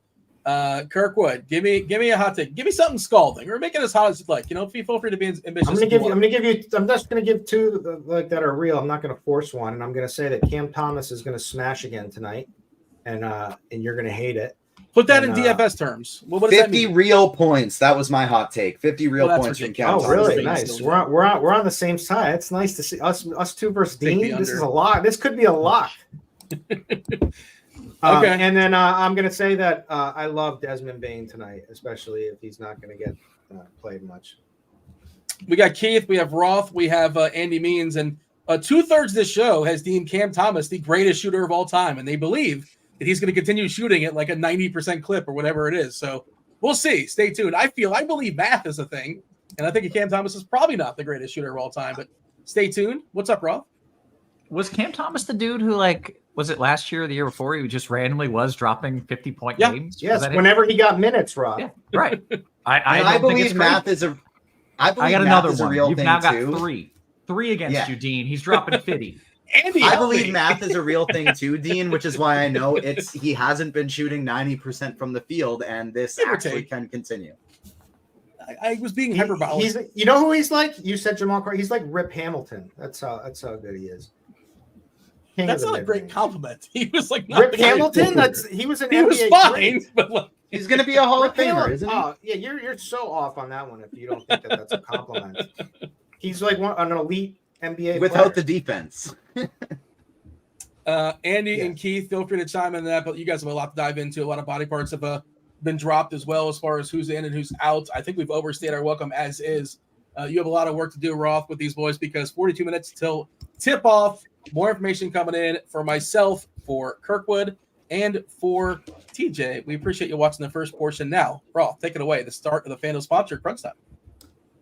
Good stuff. As always, welcome to it, ladies and gents. This is indeed Crunch Time, sponsored by FanDuel, as Dino mentioned. Rip Hamilton catching strays from Dean on a Wednesday afternoon. Who take shots at Rip Hamilton? Come on, man. That's brutal. A legend, as Tony 2 times says. Speaking of legend, we got the one, the only Andy Means in the building. What up, Means? That was uncalled for. I don't know. Let's see what's up. 13 games. All the news broke just now, basically. I was hoping we would get some of this like a little later for DFS purposes, but happy it happened for content purposes. So I don't know. It's been a wild day, and there's no place I'd rather spend the last 40 minutes locked in with you fellas. I know that much. That's what I like to hear. Is it fair to say, Means, that the 2 lineups that I built like a few hours ago completely out the window now with the news that's broken? No, because I know you have Şengün in it already, so damn right. you get him. So not completely out the window, no. That's true. All right, we'll lock that piece. We'll figure out the rest of it. We got Keith Eyster, aka the Iceman, in the house as well. What up, Ice? Yeah, scrambling a little bit, trying to digest all the news that just broke and figure out where my priorities lie. Basically, you couldn't have built a lineup until what just happened over the last 30 minutes or so happened. So still trying to get a handle on exactly where I'm trying to be overweight. Going to wait for some new projections and some new ownerships, but we'll figure it out before we get to lock here. Very good. That's what we like to hear. Derek pointing out you got projections, you got crunch time, you're trying to build lineups. You're juggling right now. Thankfully, they take me off of the projections when I'm on a show because that would be impossible. Yeah. All right. Glad to hear it. Well, what we need to do is give the people some winners. We've been doing that at a pretty good clip, I think, so far this season. We got to keep it rolling. So, Means, you want to dive into what has changed here and what we should be looking at as we kind of work our way through a build? Yeah, I can do that. And first thing I want to say is I want to switch spots with Keith because he looks way more comfortable than me. He's sitting on like a couch over there. What is that, like a lazy boy? What is that? Yeah, maybe a recliner. I'm not sure. You probably got to speak up right now. We just can't see. Yeah, so let's see here. The stuff that just broke that's really important is Halliburton's out. Looks like they ruled out Jalen Smith as well. Well, Halliburton's like 15 assists that are going to get filled in by someone, right? So there's some points. Hopefully McConnell. Yeah, so they have Matherin's in, Smith is out, and Hallie's out. Ingram got ruled out. Daniel Gaffer got ruled out. Those Trae Young's in. Jalen Duren's out. Those are the main ones that have happened within the last hour-ish. As far as what we're waiting on would be RJ Barrett's probably the biggest one. Levert and like Kevin Love, like some minor stuff that matters more on a smaller slate. Still matters for people playing a bunch of lineups. But yeah, I think that's basically it. The interesting part here is that the Pacers guys, for example, I do want to see what projections look like because terrible matchup against Boston. Another team that's shorthanded, Brooklyn, terrible matchup against Miami. So yeah, I was hoping Trae would be out because then that's one where it's like a great matchup against Washington. So the stuff that's broken as far as news pieces falling, I don't think it's going to be anything screaming as far as value just because of the matchups. Mm-hmm. And I think Dean alluded to it I think he's talking about League Month. Like some of the prices aren't as cheap as we would assume in some of these situations, but I still feel pretty good about where everything is. So yeah, that's basically the zoom out.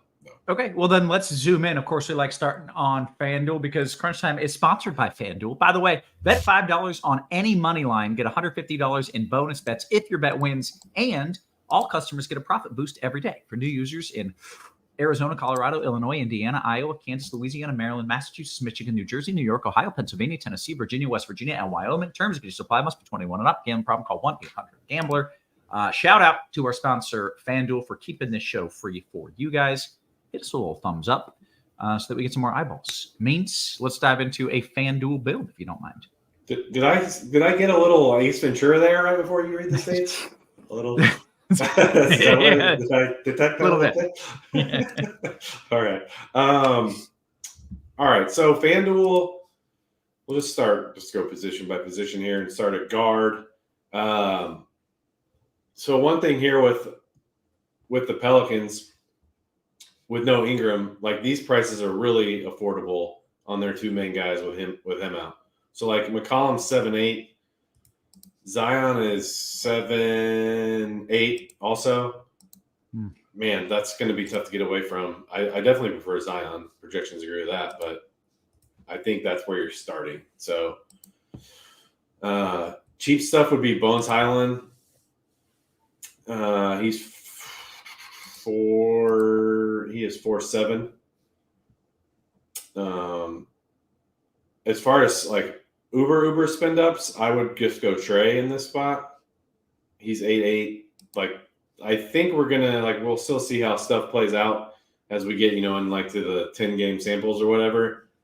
But man, I think Washington might be like, in past years, I talk about like holy grails of matchups, like play fast, terrible defensively, and then like, micro stuff with like positional and whatnot. But I think Washington's trending that way.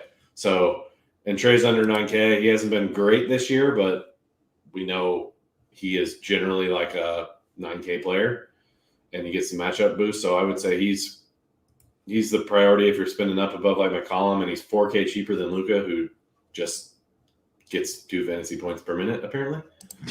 Let's see. Any other cheap stuff? I would say Brogdon at 5'9", Derek White at 5'7". As far as like primary stuff, that's what I'd be looking at point guard. You can move it over. Shooting guard. I like on the cheap side, I like Herter at 4'8". White and Brogdon both have shooting guard eligibility. Josh Green at 4'5" is okay. I prefer Herter a little bit. Then moving up, talked about McCollum. Then we have Bane at 8'7", who has shooting guard, small forward. Still very shorthanded over in Memphis. Trying to see if there's anyone else in primary stuff I'd be looking at. Maybe Jordan Clarkson, but that is enough. There, small forward. And I need to 1 second because I realized I didn't refresh as I was looking. I want to just double check on. So I might not have caught I want to see if I caught the Pacers update or not. Let me check real quick. Yeah. Yeah. Okay. I did catch it. Good. That's what I thought. The guys I like are on DK a little more just because of the pricing. Like McCollum's like 4K over there. I just want to make sure I wasn't shortchanging anything. All right. Small forward. You have a couple Wizards here. Abdia, Kuzma. Talked about Bane. Talked about Herter. Sarah Williams is okay at 4'5". Herb Jones at 5'3". Not my favorite position. So if you're like a one lineup person, just checking this. Alerts. Love is out. That's not going to move too many needles here. If you're like a one lineup type of person, I'm not thrilled with this position short of Bane. So I would be filling this out last-ish. Yeah, let's move on. Let's see what else I'm looking at here. Mentioned Zion off the top. I'm interested to see when the ownership updates how high that's going to get, because I think he's projecting as like far and away our best value on FanDuel. So I'm guessing his ownership is going to skyrocket along with it. The cheap stuff, assuming he's starting, which I don't think we've got their starting lineup, but Marvin Bagley with Duran out.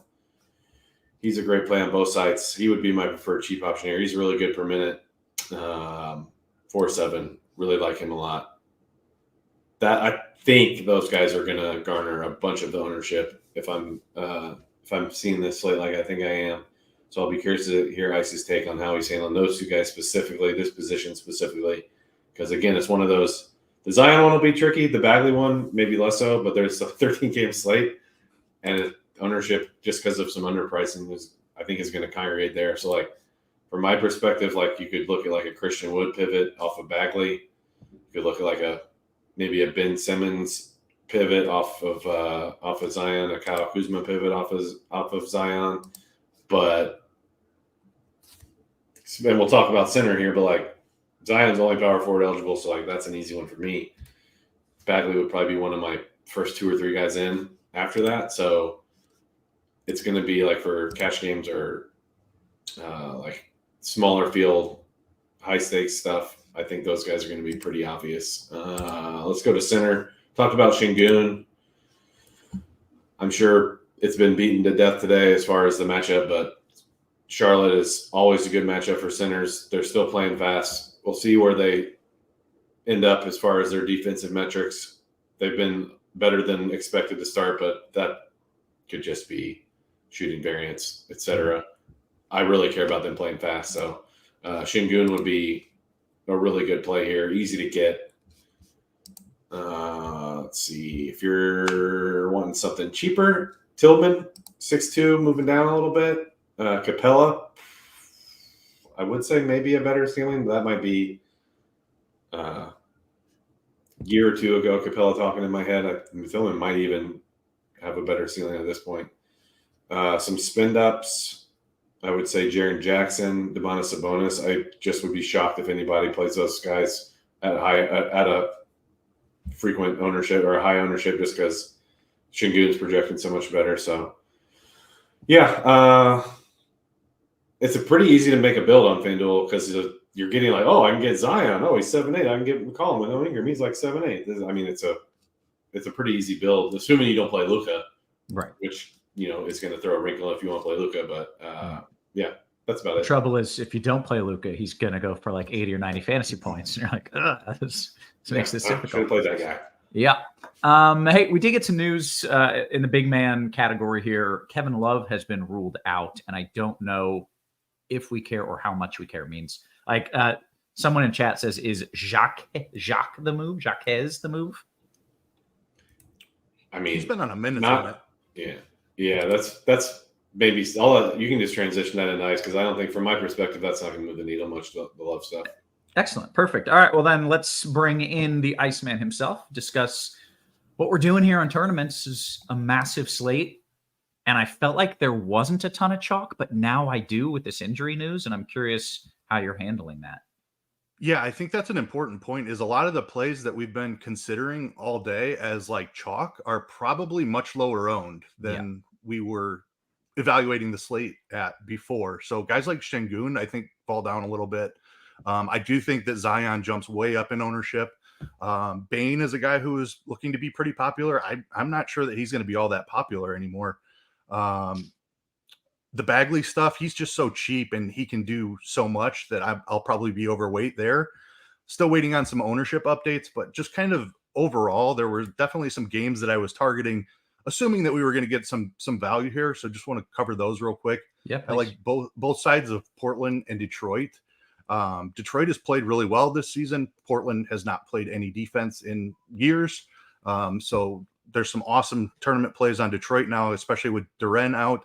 I mentioned being overweight on Bagley. Cade is certainly a guy that you want to look at. Asar Thompson has been doing all kinds of things for Detroit. Looks like a really great young player.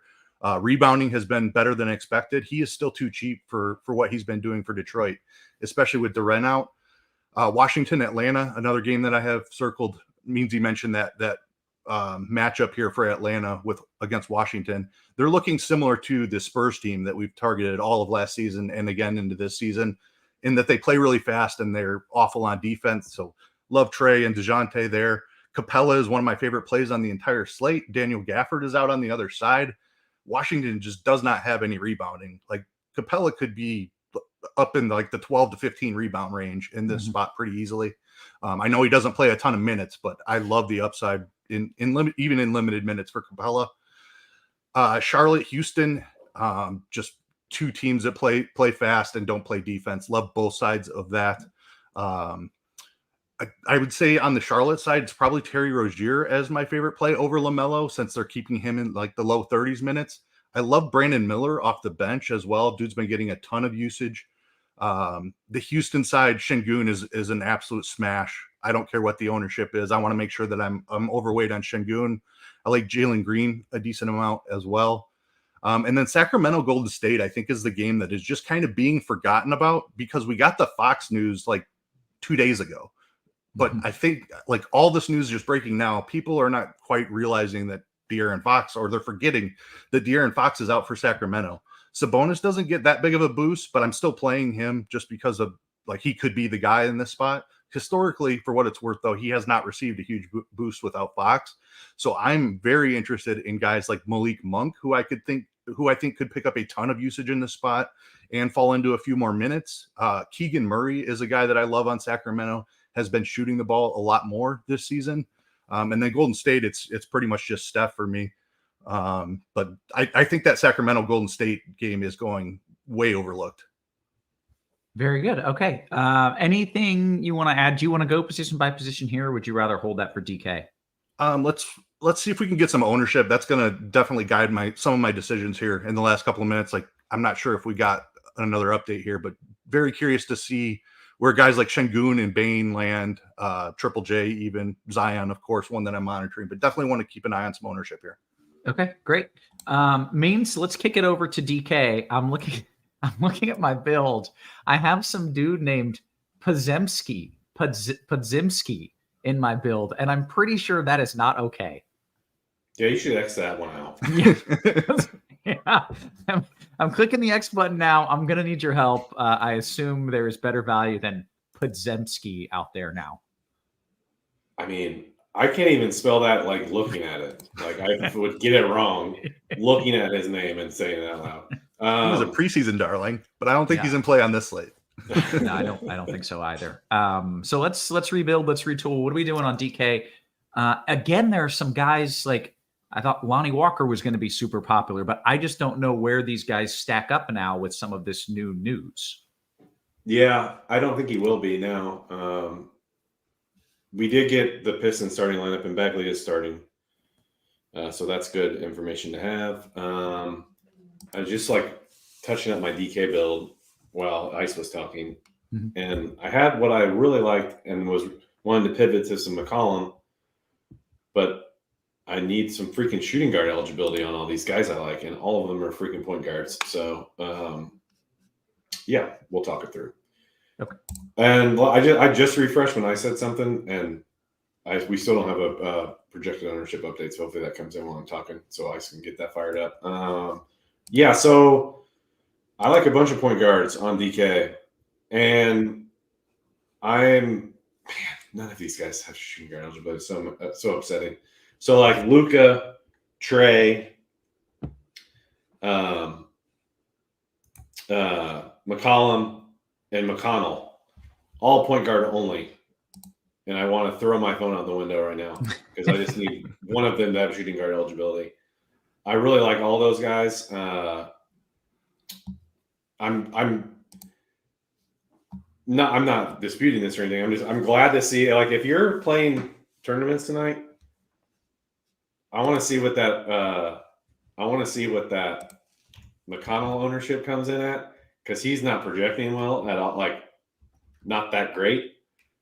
And they're 13-point underdogs at Boston. Like, he could have 40 DK points and 25 of them come in the fourth quarter because the game's out of hand. Like, I think he's one of those guys where he's like the garbage time guy in between let's see if we can get it close before I bring in our real first team. Yeah. And then like it's 3 minutes and you're down, and then he's like, all right, then you get taken out. He's like going to be that guy in the transition of, we'll see if our reserves can get it back within striking distance. and that would likely mean maybe Nimard's out on the bench as well. Like, I might even just play McConnell in my main lineup. Yeah, so those 4 guys, or yeah, I think I said 4. Those guys are just really good plays.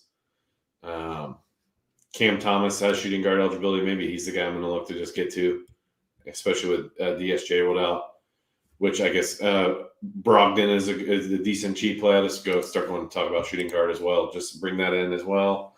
DeJounte Murray at 7-3. He's who I have in my placeholder right now. I was hoping to just move it down to McCollum, but can't do that. And then you're talking about guys like who are fine, like D'Angelo Russell is fine, Smart's fine. I would play Cam Thomas over those dudes personally.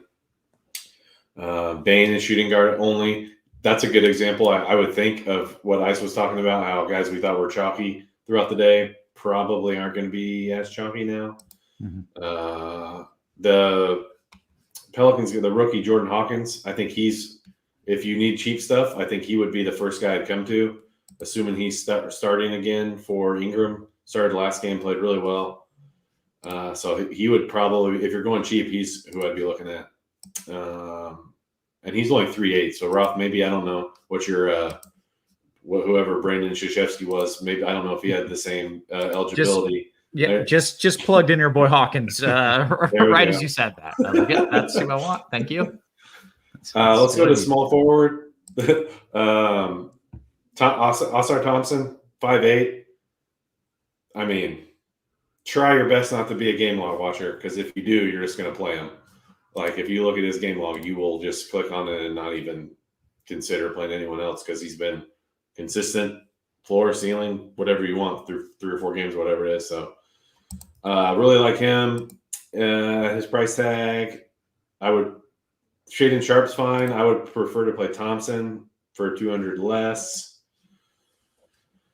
Not a huge fan of this position, so it would be most likely for, like, if I could, I would prefer to just play Thompson here, because I don't really like a lot of any of this other stuff. Josh Green, maybe. This is not in like a cash game build. This is not a spend up spot for me at all. Like all those guards I listed, I would much rather spend up on those guys. Ben Simmons at 6'8" would maybe be the guy. Yeah. Let's move on. Power forward. Bagley got the confirmation that he's starting. He's a definite. And then Jalen Johnson was the other one I was like had in most of the day until I started building like some, if then scenarios. And Bagley trumped him, but still really like Jalen Johnson and like the forward slot on DK. Spin ups. Like Zion's fine on DK, but obviously way more expensive. I'm trying to think here. I like AD's price tag, but I think, he's only center eligible. Never mind. Man, this is just this is probably what's going to make Bagley so chalky. And maybe those other forwards I just talked about so chalky, just because the guards are the best spin ups, I think, on the DK slate. So I just want to throw names out. It's Bagley for me, then Jalen Johnson, and then I'm just going to spend up elsewhere. So I don't want to waste time. Center, Şengün, really good price tag, 7.7. Good scoring system for him on DK. Love him here. Easy to get. I'm curious to hear what Ice has to say on James Wiseman, because the 3 of us on this show have combined for as many minutes as James Wiseman has played this season. And now I hate these situations, because you have to, now you kind of have to assume what a coach is going to do. And I would assume that Wiseman's going to be the next big to rotate in after Stewart and Bagley. But man, like, the dude hasn't got off the bench yet. So it's one of those things where you could fall flat on your face. But on the other side of that, he's 3K. So people might ask if you can play him in cash games. I think you can play him in cash games just because he's so cheap. He does not project great for us. We have him for 17 minutes and 16 DK points. Historically, he's been better than that per minute. So I would play him just because he's 3K. Like if this was, I mean, even like in the high 3s or 4, I would probably say no. Mhm. But yeah, I think you can play him. Bagley having power forward eligibility helps, so you can play him and Şengün together if you want. Yeah, let's see. Let me make sure I'm not missing anybody else because I have a very clear idea of who I want to play in the front court, and it gets a little tricky in the back court. So yeah, I think that's about it for me, man. Okay, good. That very much so helped my lineups there. Thank you for getting whoever that dude was out of there. All right, let's talk about what we're doing here in GPPs. Ice feels kind of wide open. Where are you at? Yeah, so we can just go through some position by position stuff here. That's great. Let's start at point guard. Trae Young, I mentioned, is a guy that I want to play quite a bit of. I do prefer DeJounte just to save the money, but Trae Young questionable all day. I think his ownership is going to be minuscule in this spot. I like Ben Simmons, but I think you're playing him at small forward just because of what Meansy was mentioning. There's so many good guard plays. Bones Highland, a guy who was probably projecting to be pretty popular coming into the slate, but now I don't know that many people get there. Still think he has some upside in this spot. SGA, a guy that nobody is spending up on. And then I didn't mean to bury the lead. Luka is my favorite play on the slate. Haven't even mentioned his name yet, but like Luka is just doing everything for this Mavs team. No Kyrie. Matchup against Chicago, slow pace matchup, but it just doesn't matter with Luka. He can just do everything. So I want to be at least 3 times the field on Luka. There's plenty of value to make that work here today. Shooting guard, I mentioned D'Angelo Russell. I like Cam Thomas a good amount. The guys on the show the last show we're talking about how efficiently he's been scoring, but it's a tough matchup here. We just haven't seen anything to clue us in that that's not going to continue. We know he's going to shoot a ton. It's just, can he remain as efficient as he has been? I'm just going to keep playing him until he proves that he can't be.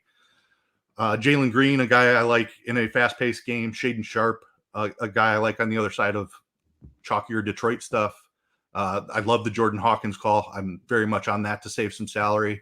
Lonnie Walker, another guy who I think was projecting to be pretty popular, maybe falls down a little bit here. So definitely don't mind taking some shots on him. Should be plenty of extra minutes with Brooklyn shorthanded. Small forward, I like Avdia a good amount. Love the matchup here against Atlanta. Just great game environment overall. Jaylen Brown is still really cheap. We just saw his ceiling in the last game. There's certainly blowout risk, but I think if you're playing a couple of Pacers, I don't hate running it back with Jaylen Brown. DeMar DeRozan, a guy that I don't mind on the other side of Luka. Levine as well. Definitely wouldn't play 2 Bulls together, but I think there's room for one of those stars to get there in this spot. Markkanen in the Utah-Memphis game, I do like a good amount, and LeBron as well. Those guys are going to be sub 10% for sure, especially with the Zion getting the big boost. Triple J, another guy I think is coming down in ownership. Love his upside here. Obviously has the foul trouble stuff to deal with, but there's certainly ceiling there. I like Jalen Johnson a good amount in the mid-range. Love that game environment. Love the matchup against Washington. He's been playing 30-plus minutes. I mentioned Avdia. Jabari Smith, one of my favorite plays on the slate in one of my favorite games on the slate. Just too cheap. If he can get up over like 32, 34 minutes, he should be able to put up a ton of production here against this Charlotte team. And then centers, it's led by Şengün. Just think this is an absolute smash spot for him. I will have a little bit of Sabonis. I mentioned Capella when I was talking about game stacks. Okongwu is a cheap guy that I like. He was another guy that I think was getting ownership with the Bagley stuff. He might come down quite a bit. Obviously, we've seen Capella get in foul trouble or have his minutes cut short. So certainly room up on the minutes for Okongwu. And we love the matchup here. I talked about the rebounding. Could very well be Okongwu as the guy going off. Xavier Tillman has been playing a bunch of minutes. I think you can certainly play him as well. Good stuff. Guys, we still have 12 whopping minutes here until lock. Meansy, as the projections and the ownership has come in, anything that you want to add in here?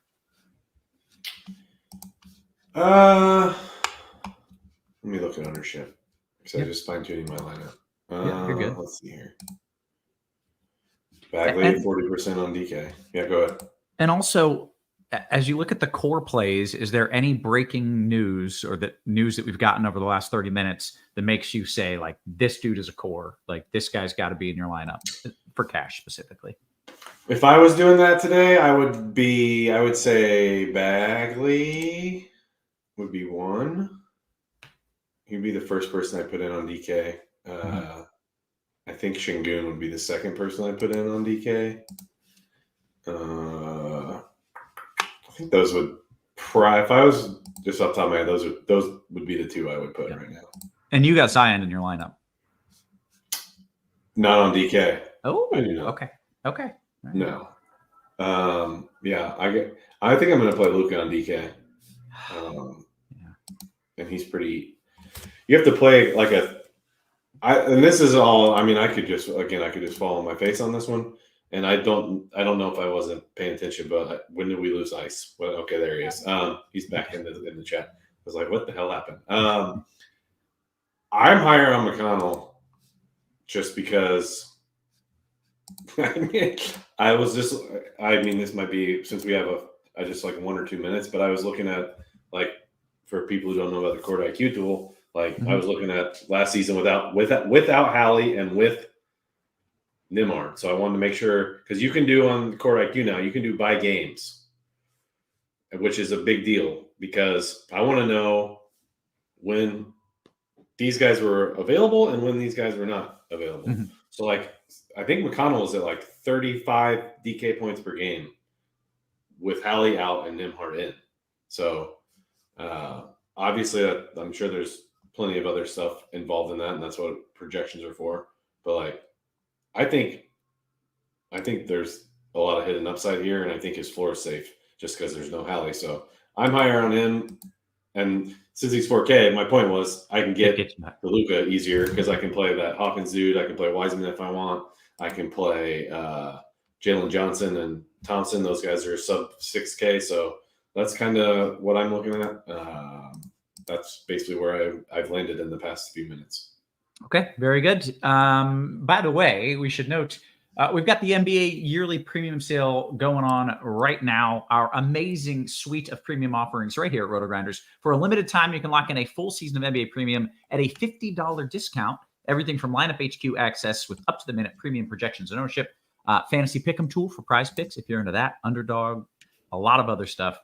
Check out the link in the description. In the YouTube description for more. So make sure you're doing that. Let me give a shout out on that too. Like, yeah, the Core Plays article now with Noto and Taylor doing it. Like, we've got that exactly where I envisioned it. Like, I wanted it to get to that point last year. And this year we have it where we want it. Like, we get something up early with like previews, injuries, back-to-backs. So for people who want to read something right away, you can read like Al Noto and Taylor thinking about the slate. Then it obviously updates as news comes in, and we have the charts at the bottom that are giving you the plays, man. Plays with a Z. We're giving you the plays. So like it's a bunch of different aspects of the slate, and it's like literally a living document of the slate. Like you see it, stuff changes as news comes in. That's one thing.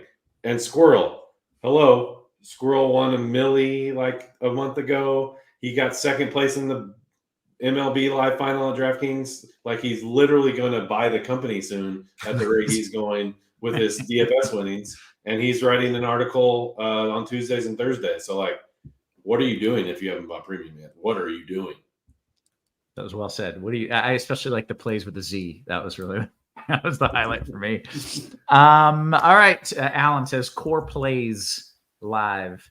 All right. Hey, let's we got Ice back. Ice, anything that you want to add when you disappeared? Did you have any like amazing discoveries while you were gone? No, I don't think I have anything else to add at this point. I'll let you know if something comes up. Okay, excellent. Then let's jump into the QQs. Of course, if you're not hanging out with us in the RotoGrinders Discord, you should be. That is where I'm starting off with questions. We're going to jump into that YouTube chat as well. Make sure you hit us with a thumbs up if you don't mind. Scrolling up just a little bit in the chat. And here we go. We'll go with Jay Sam's. Ice and Means on FanDuel single entry. If I'm not playing Şengün, would you mind getting a little different and playing somebody with upside like Okongwu, or just play Capella? Also, can you play Stewart and Bags together, being that they're both so cheap? Ice? Kongu is more of a DK play for me. I think I would want to get to Capella on FanDuel. Second part of that, Stewart and Bagley together. Stewart and Bags. I think it's okay because of the price. Also, Stewart has not really been playing down low much. He's shooting a ton of threes. So, like, I think it's okay to play them together. Okay, great. DK Cash means CJ or DeJounte? Yeah, that's a. Am I allowed to? What words am I allowed to say on this? Since it's free, You say like that's a real pickle. I think that's about all we can say. Am I allowed to say the B word? I'm not sure what word that is. That's a real witch of a decision. Yeah, that's tough, man. Like the math answer is McCollum. I think the head answer is Murray. Like, I think there's just I don't think projections are going to catch up to the Wizards sucking this much yet. So it's probably closer than what a projection will say. Like if it was mine, I would probably play Murray, and he has the shooting guard eligibility, which helps, which I talked about earlier. Okay, Alan pointing out that we just got flagged for that, Meansy. So thanks for that, bud. Let's see what else we got here. My picture will be the next one that gets cut off. I got removed by YouTube. All right, back to Means. Is FanDuel Cash 2v2 Derek White and Kuz, or my guy Herb Jones and McCollum? I would do the second one. Okay.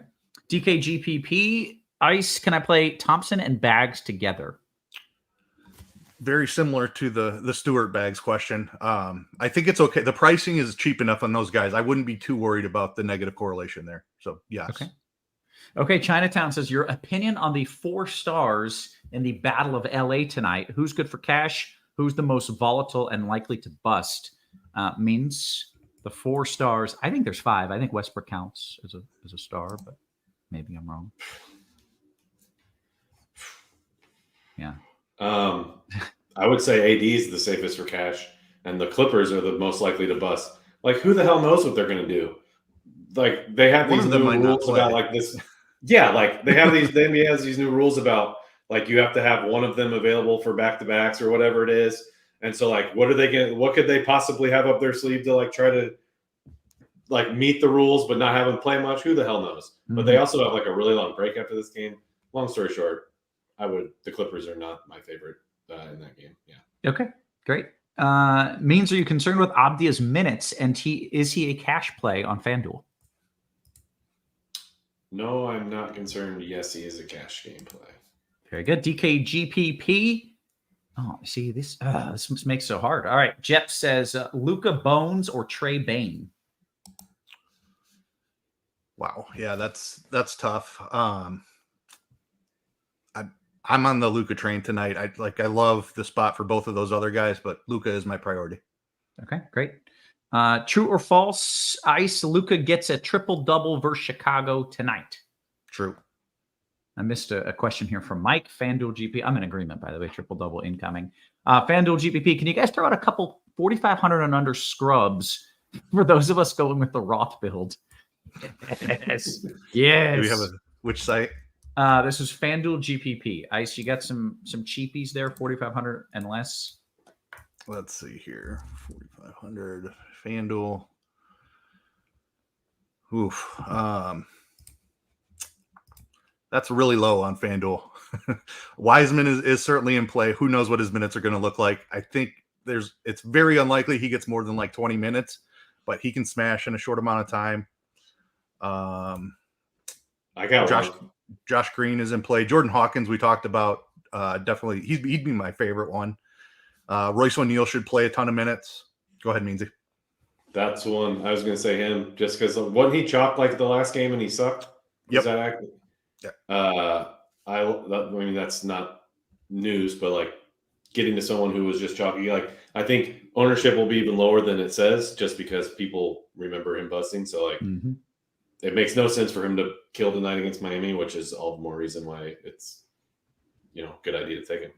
Great. NC Big Hurt, FanDuel GPP favorite stud. I'm going to ask you this with Luka and without Luka included. So with Luka included, is it Luka for both of you? FanDuel GPP? Yes. Over GPPs. Yeah. Yep. Without Luka, who was your favorite stud? Trey. I'll go Nice. SGA. Okay, very Ooh, nice. good one. Does Zion count as a stud? Because I'm so high on He, him. I didn't say that because it was tournament, so like I was trying to give something that wasn't going to be so chalky. But Yeah, I mean, on FanDuel, he would have been. He's probably the first guy to put in on FanDuel. yeah. All right. DKGPP Ice. Would you play All-Star Cam Thomas and Walker together? Yeah, I think that's fine. Those guys could literally do a ton of shooting. I think that's why it's a question is there enough usage to go around for both of them to have ceiling games at their prices? I think there is. Okay, great. NBA DFS means FanDuel Cash, Butler and Jay Green or Kuz and Brogdon. Second one. There's also multiple Jay Greens, I think, which makes that tricky. Assumed he meant Josh based on the prices, but yeah. Hey, Beerman says Core Tags moved in CJ and pulled out Luka. Are you still cool playing Luka? Do you still want to play Luka? I think you do in your build. Yeah, I'm going to just because he's awesome and he's easy to get. So I don't have anything smarter to say than that. Sorry. Just because he's going to score 40 points and get a triple double. Yeah. You know, it's nice to have the guy who drops 80. DKGPP Ice. Which Boston scrubs will see mop up time first? So any Boston scrubs that you're interested in? That's a good question. Let me see here. We're about to lock, by the way, too. I don't know if you said that. We are. Just throw that out less there. than a minute. I mean, I think Pritchard could do some things. Hauser, maybe, but not a ton of interest there. Okay, very good. We did hit lock. We got a fun just comment from Parabay. He says, Luka is getting 65 points for 12-6. AD is getting you 65 points for 9-8. Got some interest in AD, Ice? You got some AD there? Yeah, I do have some AD. I'm definitely interested. He's been incredible, and I think Luka's going for a little more than 65, but I don't hate the call. Yeah, okay. And then I like this comment here from Brian. He says, Ice, there are a lot of guys in that 7K range with 40 to 50 point upside. Do you like a balanced build in DKGPPs, like a non-Luka build, basically? Yeah, I mean, that's certainly a solid way to go. The price on Luka makes you do some uncomfortable things. Like the 2v2 that we had just shows you what you can get on the other side if you're not playing Luka. Just there, that's definitely viable. I mean, yeah. Okay. Very good. Let's see if we got anything like else. the balanced build is going to build out if Luka doesn't get the 75. Yeah. We didn't say Nikola Jokic's name once. We didn't say Tatum's name once. You said SGA. I glossed over Sabonis. Like there's so like I know that wasn't the question, but like man, there's so many freaking good players on this so slate. many dudes who can go off that aren't getting played. Yeah. I hate that. Yeah. Let's see. We'll take a couple more questions here before we bounce out. DKGPP Ice Thompson or Abdia? Thompson, I believe that's locked already though. Okay. Means, do you like a Monk Clay mini at shooting guard for the late night hammer? FanDuel single entry? Yeah. Okay. Oh, we got a 3K punt question. Jeff says, any interest in Muscala at 3K? He got 0 minutes last time Gafford was out, so that's a big no. Okay. FanDuel GPP, Ice, back to you. Monk, Bones, or Lonnie? I got like all three of those dudes sprinkled in. I like all three of them as well, but I would say my conviction is on Monk tonight. I think dude's going to score a ton. Very good. Okay. With that, we have Muscala is starting. Someone said, is that I missed that news. He's starting now. I mean, that's a lot better than. I feel like I have. Well, he's not playing 0 minutes now. That's for right. sure. Yes, he's getting some. Is that viable? Ice means any. Did that just come in? I'm trying to see if did that just come in or something, or maybe I did have a few people mention it all at the same time, so I'm not sure where they got that info, but I'll check Slack because it's not on our lineups page, so I'll see if there's any discussion. I mean, if he's starting, yeah, he's viable. I just haven't been able to confirm that.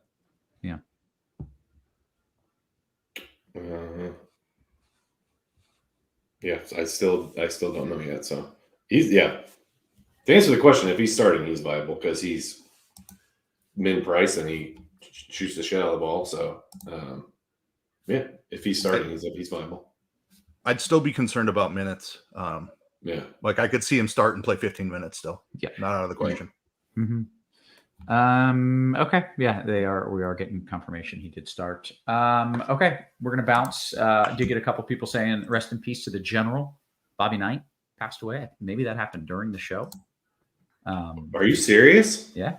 I mean, I don't think they'd make it up. My God. I'm gonna throw a chair in when I win a GPP tonight. I'm throwing a chair for Bobby. RJ Barrett is out. Also means. Yeah, I don't think that's going to move the needle a ton, to believe it or not, just because. Let me look at their prices just to make sure. Hart's going to project decently, I think. He's 4.4. But they have Grimes, they have Quickly. Yeah, Hart will look okay, I'm guessing, but I don't think it's going to be a huge needle mover. I like Quickly for tournaments now. Very good. All right. With that, I think we are going to bounce on out here. So for Means for Ice, for our wonderful production crew, always working hard behind the scenes. Guys, we appreciate you. We love it. And we will catch you tomorrow. You have been crunched.